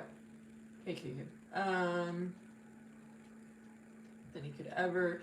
He wrapped the flaky desserts in layers of cloth in order to keep them warm, but the winter weather was unyielding. Thankfully, their house was only a short walk away. He knocked at the door, attempting to peer through the fuzzy glass and saw movement, but no one answered. Once again, Once again, the door handle began turning. A woman with messy dark hair timidly looked at Milo, not fully opening the door. Hello? Hi, is this Ellie's home? Hi, is Ellie home? His loud cadence frightened Quinn. She averted her gaze as Milo gave her a large grin, excited to see Ellie. They're with my husband. Oh, well, when are they coming back? Do you know? No. Shoot, I had my mom make some treats for them. Do you mind if I put them inside? My husband doesn't like me having guests over. Okay, thank you, Mrs. Davidson. Quinn closes the door, biting her thumb as she fastens the lock to the door, rocking herself back on the couch. Her leg began bouncing up and down, and she turned on the TV in hopes of calming her nerves, being alone inside the house. She paced around the living room, waiting for Eric to return, occasionally surveying the front deck to see if his truck would park, but eventually saw the figure sitting on the front steps. Her eyesight, oh my god, her eyesight was poor, and the distorted glass was of no help. So she cracked open the door to see Milo, still waiting for Ellie. He didn't notice her, but she was taken aback, bit her lip, and fully opened the door. This is horrible. I'm sorry, Sam. I'm sorry. Why are you still here? For Ellie? He said for Ellie with a large, genuine grin, but his expression fell. Oh, wait, do you want me to leave? Should I not sit here? No, it's fine. Oh, okay. Fucking dumbass. Oh my god. I love Milo. Fuck, he's such a dumbass here. Beefing with my chick while I'm in jail. No way. She stood there, watching his smile return as he cradled the basket in his arms. She scoffed to herself, scrunching her fingers and toes anxiously. You can come inside, it's too cold. He looked up in genuine surprise, but graciously took her offer, rushing inside, shivering and shaking off the snow before entering. When the two arrived back home, Eric noticed an extra pair of shoes laying in the front entryway that created a puddle of water. He squinted his eyes, his lips contorted to a sour expression at the mess, but saw his wife sitting on the couch, fisting the fabric with her sweats and looking up to him, scared. We have a guest, I'm sorry. Her voice was sincerely weak and concerned. He shifted his gaze from her to Milo, comfortably sitting in the seat alongside the couch. He stared deep at Milo before his face eerily shifted to a sly grin. Welcome! I hate Eric, oh my god, I'm tweaking. Milo jumped to his feet. Hello, nice to meet you, sir! He extended his hand out for a handshake. Eric was taken aback by this excitement, but slipped off his boots, introduced himself as Ellie's father, disregarding the handshake.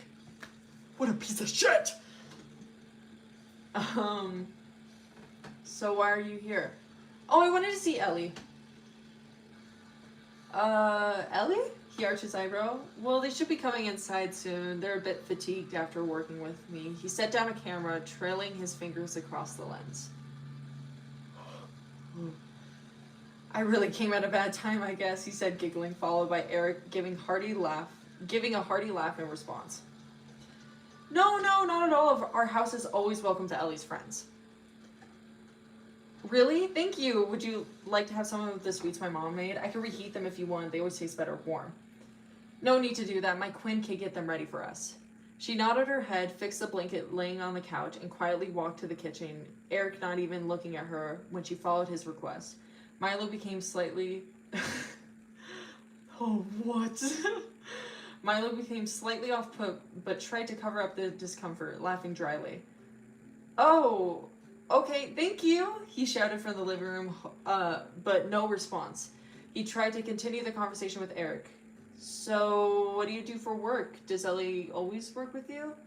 I wish they always worked with me, but they always have other matters to deal with. Wow, I didn't know that. Ellie must be pretty busy. I hate them. Oh, yes, but they love what they do. It'd be a cold day in hell before they even give up on working. I fucking hate Eric. Eric joked, his laugh bountiful as he gripped Milo's shoulder, shaking him slightly. Milo awkwardly chuckled. As the cheers died down, Eric could hear footsteps pattering along the deck. He turned his attention towards the front door as Ellie entered. Never do anything disgusting. Died in scared and in pain. It's true, he died. His death is actually very... It's infuriating, but we're not going to talk about that.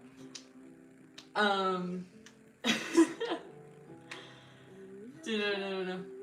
Look who it is, Ellie. Your friend came over. Eric smiled as he moved his hand to Milo's other shoulder, pulling into a tight side hug. Ellie looked up at the two, horrified at the sight. Hey, Ellie, sorry, I didn't know you worked, but what are you doing here? Ellie said, cutting off Milo. I brought some treats. My mom made them, especially for you. Ellie didn't reply. Ellie didn't respond, but Eric smiles. Aw, someone really loves you, kid. They gulped and balled their hands into a fist, not saying another word. Isn't that so sweet? What do you say, Ellie? Thank you. Milo shifted away from Eric. Yeah, of course, man. The atmosphere was quite intense.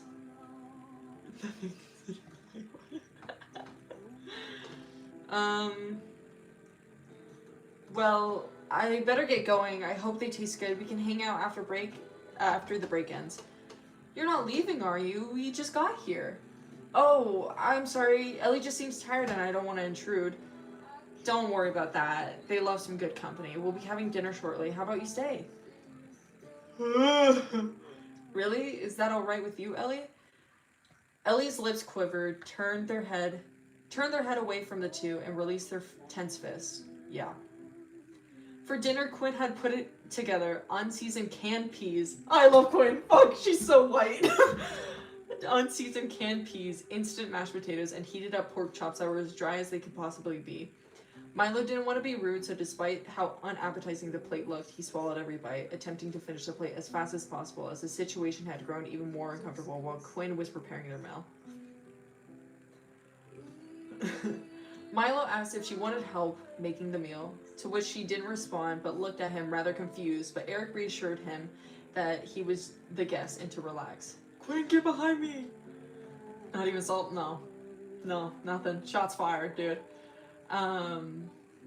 Sitting him down on the couch. Ellie stood awkwardly, but Eric told them to sit with him and Milo to watch TV.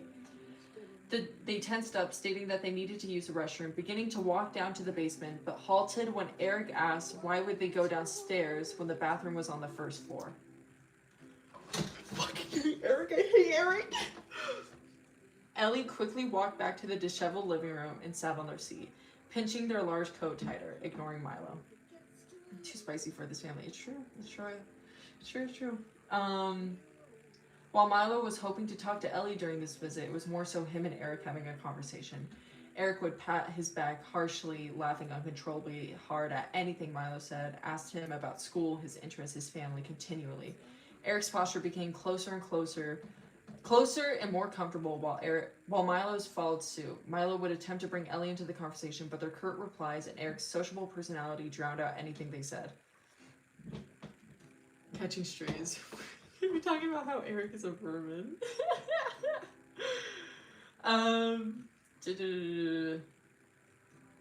Ellie eventually said that they were going to grab something from their room, to which Eric also stood up and said he'd help, despite not even knowing what they were grabbing.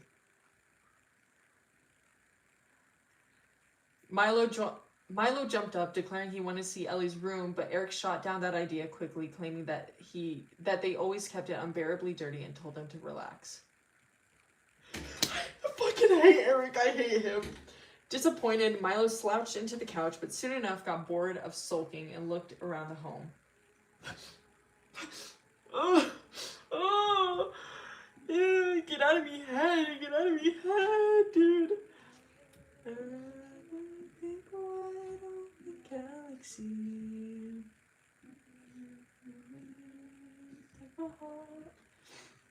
Oh, called CPS. Milo is dumb as fuck. He's also a victim himself, so he doesn't register it. He thinks it's normal-ish, not really, but you know. Disappointed, Milo slouched into the couch, but soon enough got bored of sulking and looked around the home. The walls had a cream and baby yellow wallpaper that gave the interior a dusty and mildewy feel. It's between my fingers. Someone I knew. Isn't that disgusting, right? Yeah.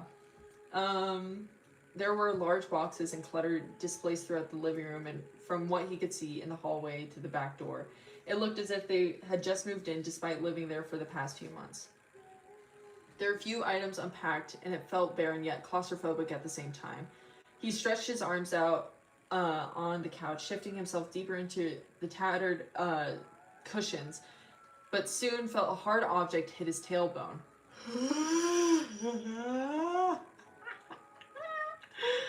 Milo was not a man. It's true. He dug under the cushions, dirtying his hands with crumbs, dust, and hair until he felt a flat rectangular item. He pushed it out to see a small picture frame with a child's photo encased. Staring at it, he could tell it was as if the child had specifically cropped from the rest of the picture.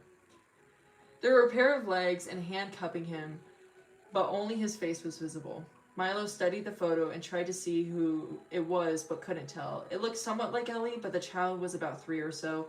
He squinted, but soon enough heard footsteps coming up from the stairs and decided to hide the frame under the couch once more. Oh God, Avery. Call CPS on Ellie. Dude, wait, hold up. Will do. Okay.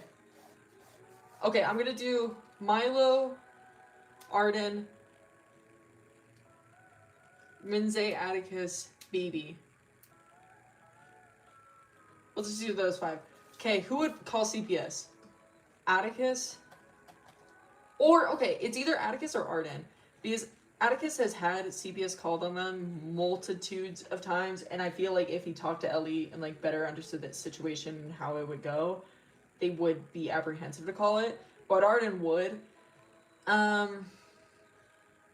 Maybe Milo. Milo's kind of a brick, but whatever. And then BB, I guess. And then Minze fucking hates Ellie, so he's going last. Anyways. So, okay. This part's awful. Eric came up first. He was practicing prancing as Ellie followed him back up, now wearing a tight sweater and jeans. When Quinn told them dinner was done, Eric once again guided Milo to the table, his hand trailing against his back as he pulled the seat out for him.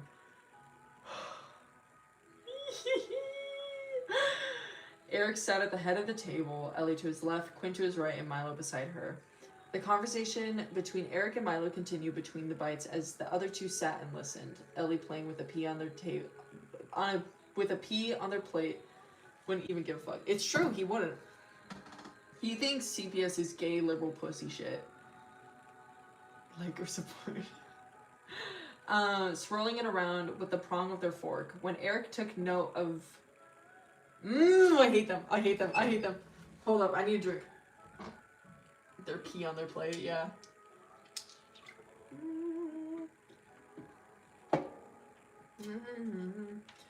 When Eric took note of their repetitive action, he lightly grabbed their hand, told them to stop that in a rather assertive tone. Oh, I hate them. That caused everyone to pause.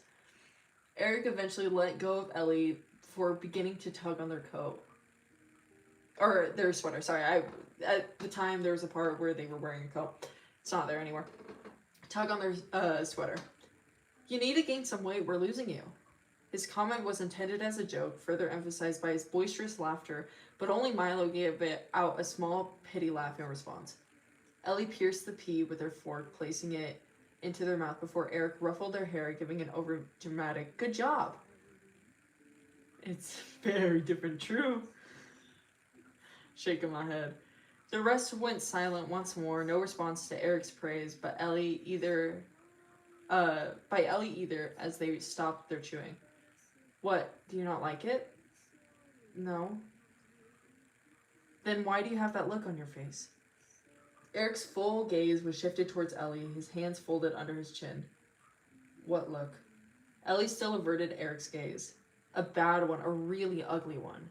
He shifted his hands and pinched Ellie's cheeks, pulling their skin upwards and forcing a smile. There we go, that's much better. His fingers eventually stopped tugging at Ellie's face. I fucking hate Eric! To which he went back to his meal and conversation as if nothing happened. Taken aback, Milo awkwardly laughed as his responses became shorter and less friendly. He tried to reassure himself that maybe this was some sort of family bit or inside joke, but no one laughed. He looked at Ellie to see if they were okay. Ellie only stared at their plate, continuing to distract themselves. Yes, oh, you were my everything. In the small breaks in between eating and Eric's continual string of words, Milo tried to have Ellie and Quinn join in, but they were rather unsociable, giving muted and impersonal short answers to everything. Eric would then add on to the topic when no one asked him to.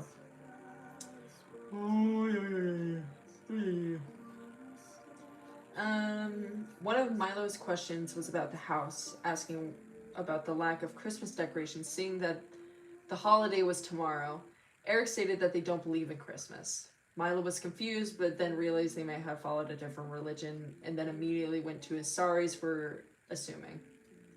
Eric shooed away his apologies and just said they've never done it, but that they appreciate the pastries his mother had made. Milo felt embarrassed, but no one seemed to bat an eye at the topic of a holiday, so he pried further.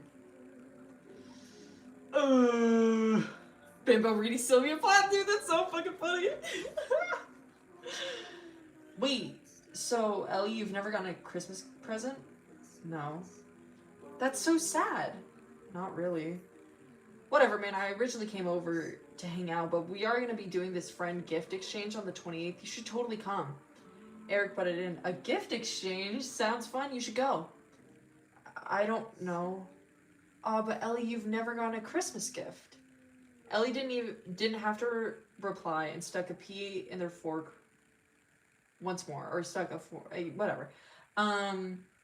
It's sad you haven't. I'll drive you. What's the address? Oh, it's just at my house. Ellie knows where it is. You do? Eric was shocked, fully turning his attention towards Ellie. God, nobody invited. Party ended an hour ago. Why the fuck he's still here?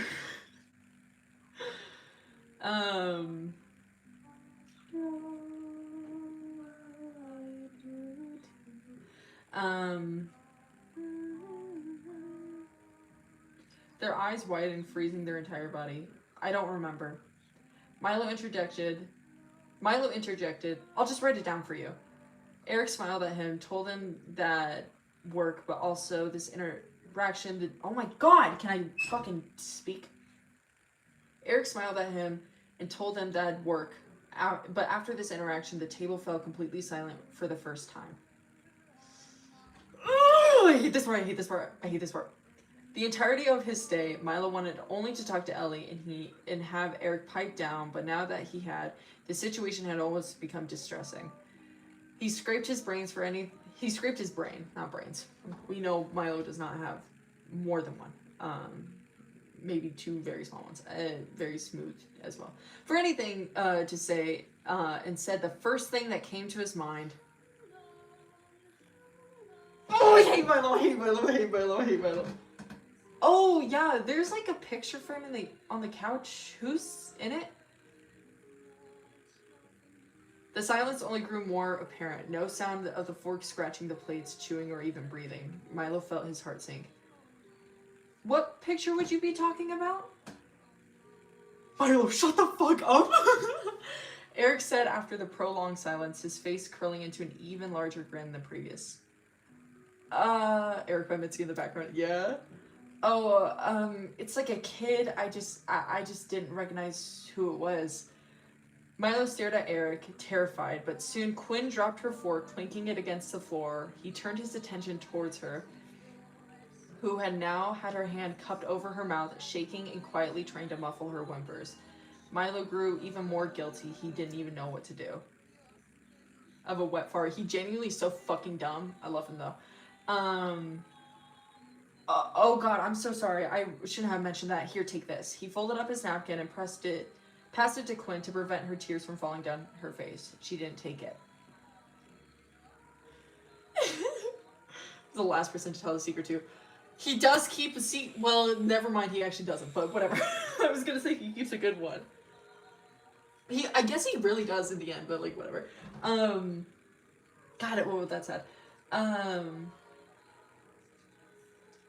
But she didn't take it. It's alright, she just gets emotional, Eric said, dismissing her. But as for the photo, I'm not sure which one you're referring to. Milo hesitated. It's really not that important, I was just curious. No, I understand, Eric began rubbing Quinn's arm, consoling her. We don't know anything about that photo, so odd I've never seen it. Oh, yeah, maybe it was the old family photo that they left behind? I don't know. Milo tried to convince both himself and Eric. Must have been. I hate this dude. I hate him. What does he even do? He does like really important shit later, but like whatever. He's genuinely like, he's so fucking dumb in the first part. He's insufferable. What a lobotomy is like. Milo faced towards his empty plate, a chill running down his spine as he heard Quinn holding back her sobs. He meekly looked up at Ellie, their head parallel to the table, shielding their face with their messy hair. I don't remember. You never know. You never know. Well, I should probably head out soon. My mom wants me home before dark. Would you like a ride home? It's quite cold. No thank you. I appreciate it. Well, alright, but I do need to know where I'm dropping my kid off to. What? For the gift exchange? Oh, yeah, let me get that for you. He's such a dumbass. I love him. But fuck, he's so stupid. After he wrote down his address on the napkin along with the time, he swiftly thanked Quinn for the meal, but she continued her sobs. He tried to clear plates, but Eric just guided him to the door, practically pushing him out of the house. Milo said goodbye to Ellie, but they sat in the same hunch position, or same hunch posture, guarding. Oh, I hate this. The fifth grader destroys him 100%. Quinn for the meal as she continues her sobs. He tried to clear plates, but Eric just guided him to the door, practically pushing him out of the house.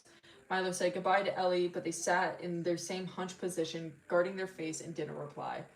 Milo felt uneasy about the entire situation and worried about Ellie. Everything was wrong, he just needed to fix it.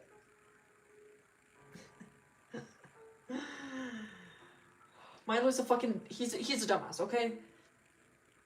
When the gift exchange happened... Oh, sorry. This is the gift exchange. I do want to get into the gift exchange because it's like a really good part for Ellie and Milo, but at the same time, like... Ellie will remember this. But at the same time, I need to go to the bathroom so fucking bad. You know what? We're powering through. We're gonna finish this part. Okay. Holy shit. My pussy good. My pussy great. My pussy... Shut up. Okay. When the gift exchange happened, Arden, Minze, and Atticus walked in incrementally.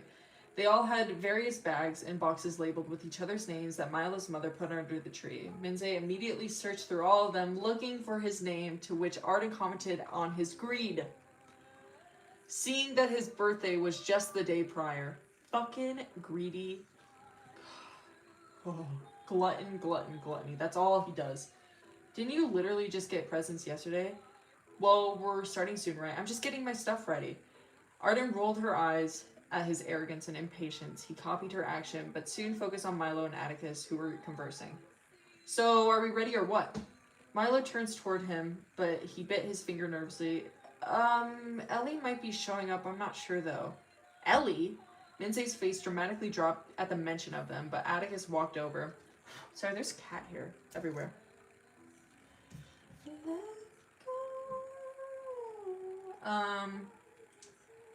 Mentioned to them, but Atticus walked over, kicked him playfully, and said he could wait for them. He immediately set his presents down and moped on the couch. Atticus and Arden were chatting over hot chocolate as Minze scrolled on his phone. Milo peered through the window for a few minutes, trying to see a truck pull up, but after about 15 minutes of nothing but snow flurries and Minze's obnoxious groaning, Milo disappointedly walked over to the living room and said they could start. Edie and they're happy and helping Quinn learns how to season stuff.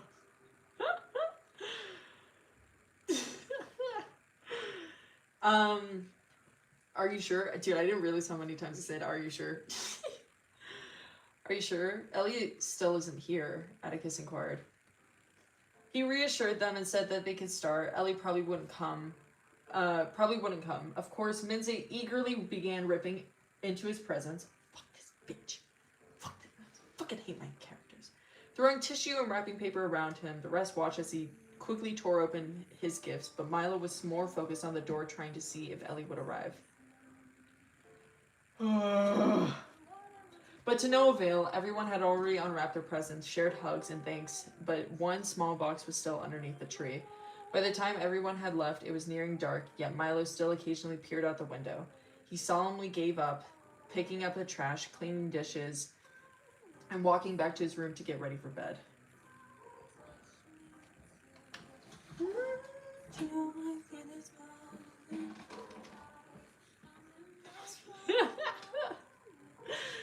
This fucking dog is pissing me off. Whoever has this dog needs... Oh, I hate it. Do you guys hear this shit? As he was getting ready to shower, he heard a knock on his door. He walked out, per his mother's request. His footsteps were heavy, completely discouraged by today, but soon saw Ellie. Their face was bright red as snot trailed down their upper lip. They awkwardly waved, their fingertips as red as her face. Milo lit up. Oh! This is like a good part, okay? Guys, I'm editing it nicely, okay? Stop barking at us. The two sat nervously on the couch. Milo turned on the fireplace, made tea, and practically enveloped Ellie in hefty blankets to defrost them. Better not kid Ellie. Do not do this to me, cat. What the fuck? Salem. Salem! Oh my god, I'm getting my fucking rent paid. You weren't even here this live. What? You were at work. What are we doing, bro? Dude, thank you so much. This is actually fucking ridiculous. What the fuck? Holy shit. Thank you, Salem. Okay, I'll keep the live up. Fuck, dude. I didn't think I was keeping it up, but whatever. I'm in my pride. Yeah, dude. Fucking Salem. God damn it. Also, wait, Salem, do you have like Instagram or something? Because I want to draw your profile picture, but I can't look at it on YouTube for some reason. It doesn't let me. So could you please send it to me? Heart. GG Salem to go. That's what I'm saying. Daddy strikes again.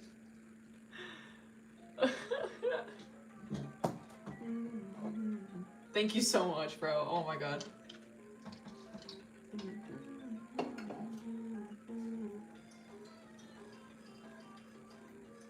Or like Twitter or something. I don't know, my YouTube thing is just fucking terrible. They're all kissing Salem, right? Salem!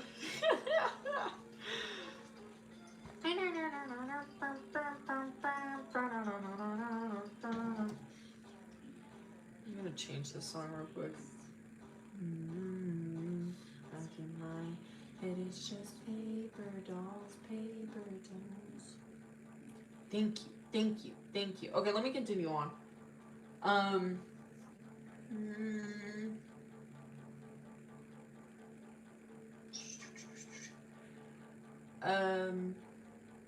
The two sat nervously on the couch. Milo turned on the fireplace, made tea, and practically enveloped Ellie in hefty blankets to defrost them.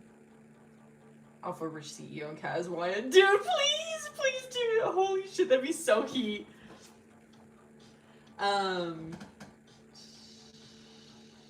Sorry I'm so late. What said what? Wait, can Salem not hear me? This is so sad. Wait, can Salem not hear me? What? Please!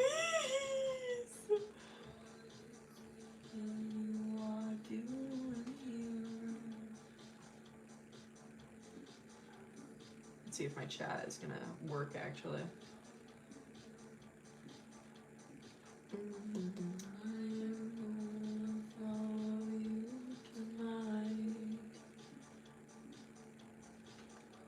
Okay, sorry I'm so late.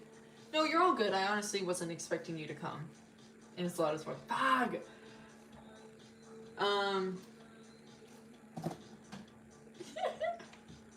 Wait. Okay, yeah, thank you. Oh. Wait, hold up.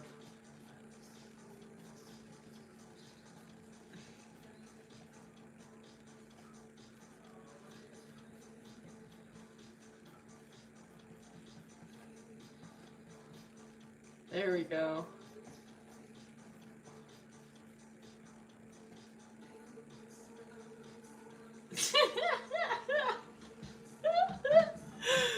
There we go.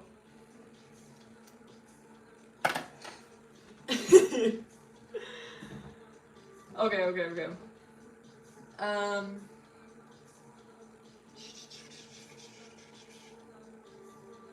Okay. I swear to God, every time I start reading again, there's like, the chat actually catches up, so whatever. I'm probably gonna stop after a sentence. I don't want to draw them. Dude! Draw a coin, draw a coin.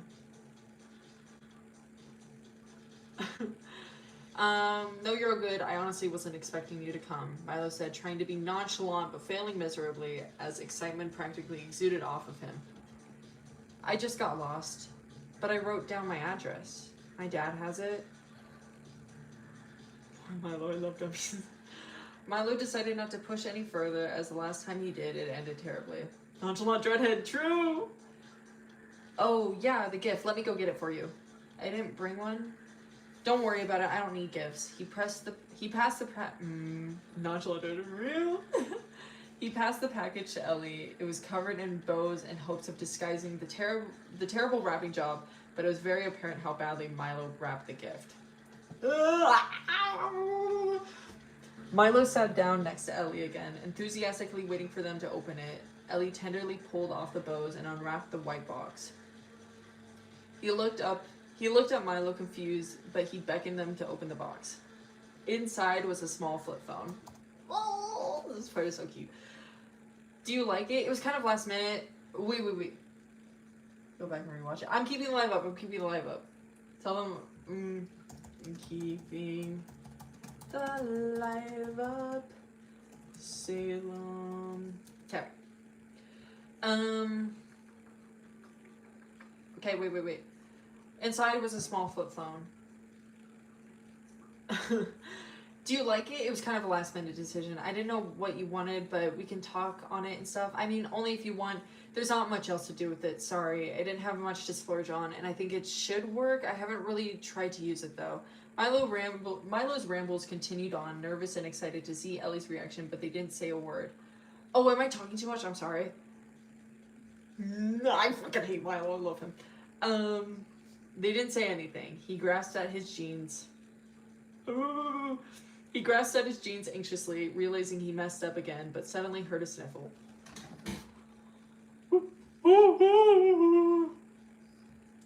He looked at their face to see a tear falling down their cheek, their mouth agape, and their eyes fixated on the gift. Ooh. Can't hear shit. Lovely. Are you okay? I'm sorry, I can return it if you want. Milo stated frantically. Actually, so embarrassing. Oh, no, you're fine. Ellie's eyes widened and they clapped. I fucking hate Ellie. Same as YT. Okay, wait. Let me write it down. I got the Addy. Okay, I'll kill myself. Mr. Scotches. Okay, cool. I'll look at it after. Ellie's eyes widened and they clasped their hand over their mouth, but the tears were abundant. Milo quickly reached for a tissue behind him and passed it to Ellie, patting the tears away. Ellie collected themselves and choked out a gentle thank you. Milo was relieved, yet still surprised at this new side of Ellie. He was overwhelmed with a sense of completion. Ever since he knew Ellie, he constantly felt as if he was failing a test he never prepared for. Every attempt he made felt as if it wasn't enough, as if he was only pushing them further than before. Of course, this would fluctuate on a day-to-day basis. With Ellie, it was as if there was a constant push and pull, in limbo between genuine intimacy and the end of their relationship. Milo never knew where he stood with Ellie, but I think this was the first clear example of him appeasing Ellie. And if he could do... I hate Ellie, Milo. And if he could feel the sense of fulfillment, the satisfaction again, he'd do anything. I fucking hate this bitch. Milo didn't say a word while Ellie continued to weep into the tissue, only holding a tissue box for them to occasionally take from. He considered rubbing Ellie's shoulder, Oh, this part makes me sick. Makes me sick. He considered rubbing Ellie's shoulder, reassuring and comforting them, but decided against his desires. If he were to ever touch Ellie, it'd be out of their own volition, not his own. Oh. And that's where it ends. Because, or that's where the thing ends. Oh. Oh. I love Ellie and Milo. They're so sick. More movie. No more, no more. There's more after, but it hurts my toe.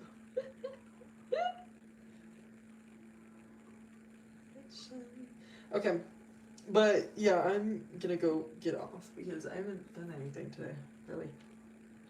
But yeah, thank you guys so much for watching. Thank you, Salem, once again. I know you're not listening right now, but thank you for the 100. It's actually fucking ridiculous. And the live will stay up. But yeah, thank you guys so much for watching. I hope you have a wonderful rest of your day. Sunshine says, and I love you, Pookie Bears. Yeah, okay.